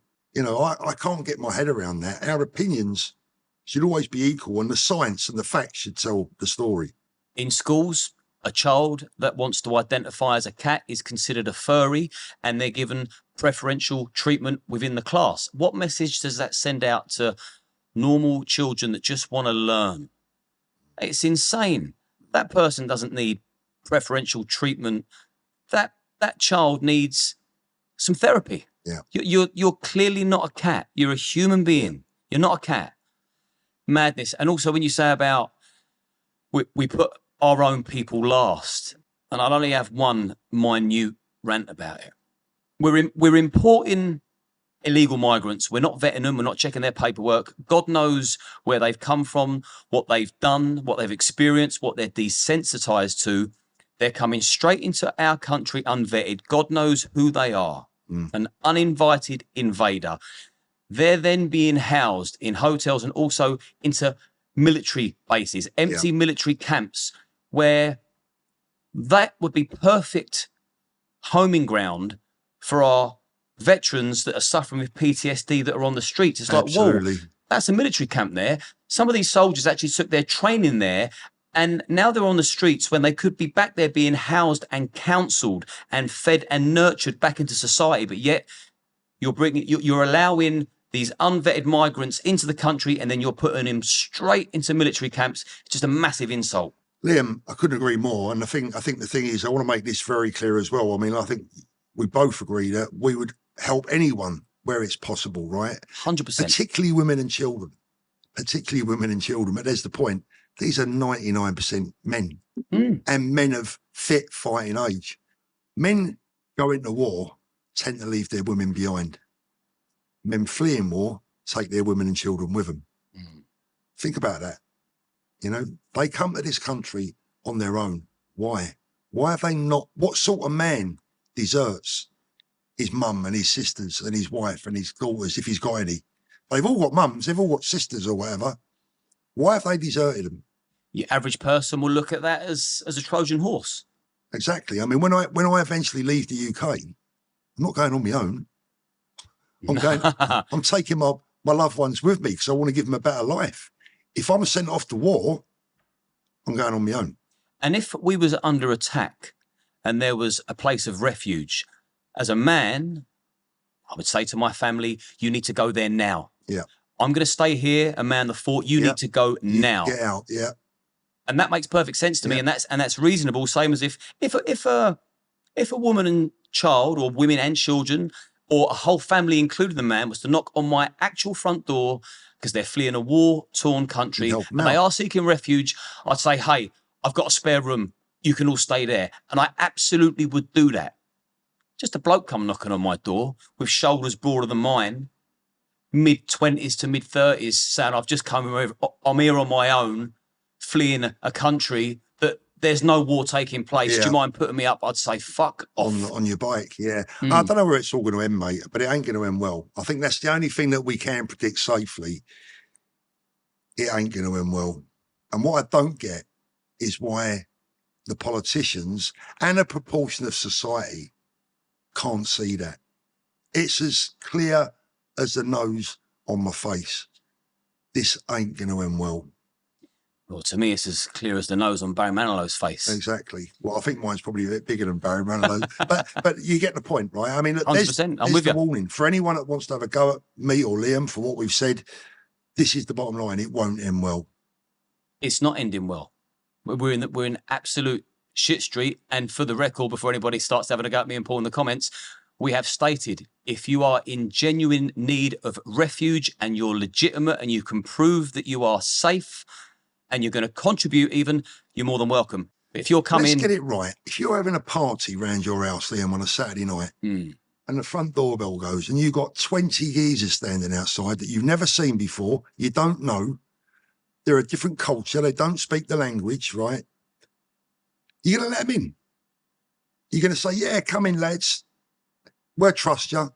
You're not going to steal anything. You're not going to be causing any problem. Of course you wouldn't. This is our home, so why are we letting people through our front door without at least knowing who they are or why they're here? And it's not even allowing them, it's encouraging them, because they know they're going to get here, they're going to get their meals paid for, they're going to get the roof put over their head, they're going to get put straight to the front of the housing list, the NHS. These hotels where they're being put up, they've got their own doctor in-house. I will say though, mate, it's not their fault. They're bettering their lives. They're doing what anybody else would do. It's our fault. This is what I'm saying. I'm not blaming them. Blaming the government. I'm blaming the government. Same. And I blame our own people for saying, yeah, bring it on, bring it on, bring it on. Well, let's just hope that yours is not the hospital bed that you can't get, or like me, is not the operation that you can't get for 2 years, because the NHS is just clogged up to the core. It's also not fair on the ones that actually genuinely do need to flee the country. Yes, agreed. Because now the public, because they've lost so much faith in the government and the vetting system, which doesn't even exist, they're tying everyone in the same bracket, and some poor sod is going to get misjudged for someone who is genuinely in need. And I also feel equally as sorry for them, as I do us that are paying the taxes to house the ones that aren't legitimate, that are a danger. They're conning us. Some of these people are conning us, and they're also conning the genuine people that genuinely need a place. And there you go. You've got two working class men sat in front of a camera, because I'm of the same mindset of you. They're both considering leaving the country because of the state it's in. And we're the backbone of the country. We're the ones that work 7 days a week, morning, noon and night, and pay more tax than anybody else to stabilise it. And we're thinking of leaving.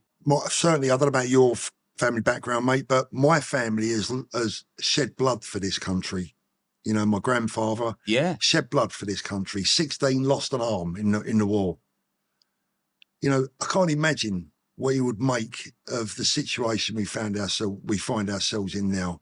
So I think that as someone that comes from a background where you literally have your family's given blood for it, I think you at least have the right to voice an opinion. 100%. And the stories that my nan, the love of my life, used to tell me about when she was evacuated in the war, and them stories, all that sacrifice. I think about that. I think, well, what was it all for? Why? Yeah. We've just given our country away. Yeah. Couldn't agree more. But it is what it is, mate. But on that note, which was it's always going to get there when you start getting your teeth into a conversation, the future for you is going to be bright because you could end up in Spain. Hopefully. Hopefully, mate. Yeah. But also, all your family are nice. They're fit. They're well. You're looking great. Thank you, mate. Appreciate that. I've had a good time today. So have I. I've enjoyed it. And I really hope the new blockchain venture that's coming out is going to take over. And by the sounds of things, it will. It seems to me like it's a no-brainer. Yeah, definitely. It's taken off already, I'll mate. be signing up to it. Absolutely. Great to see you, mate. Thanks, brother. Cheers, mate. Love you, man. And you.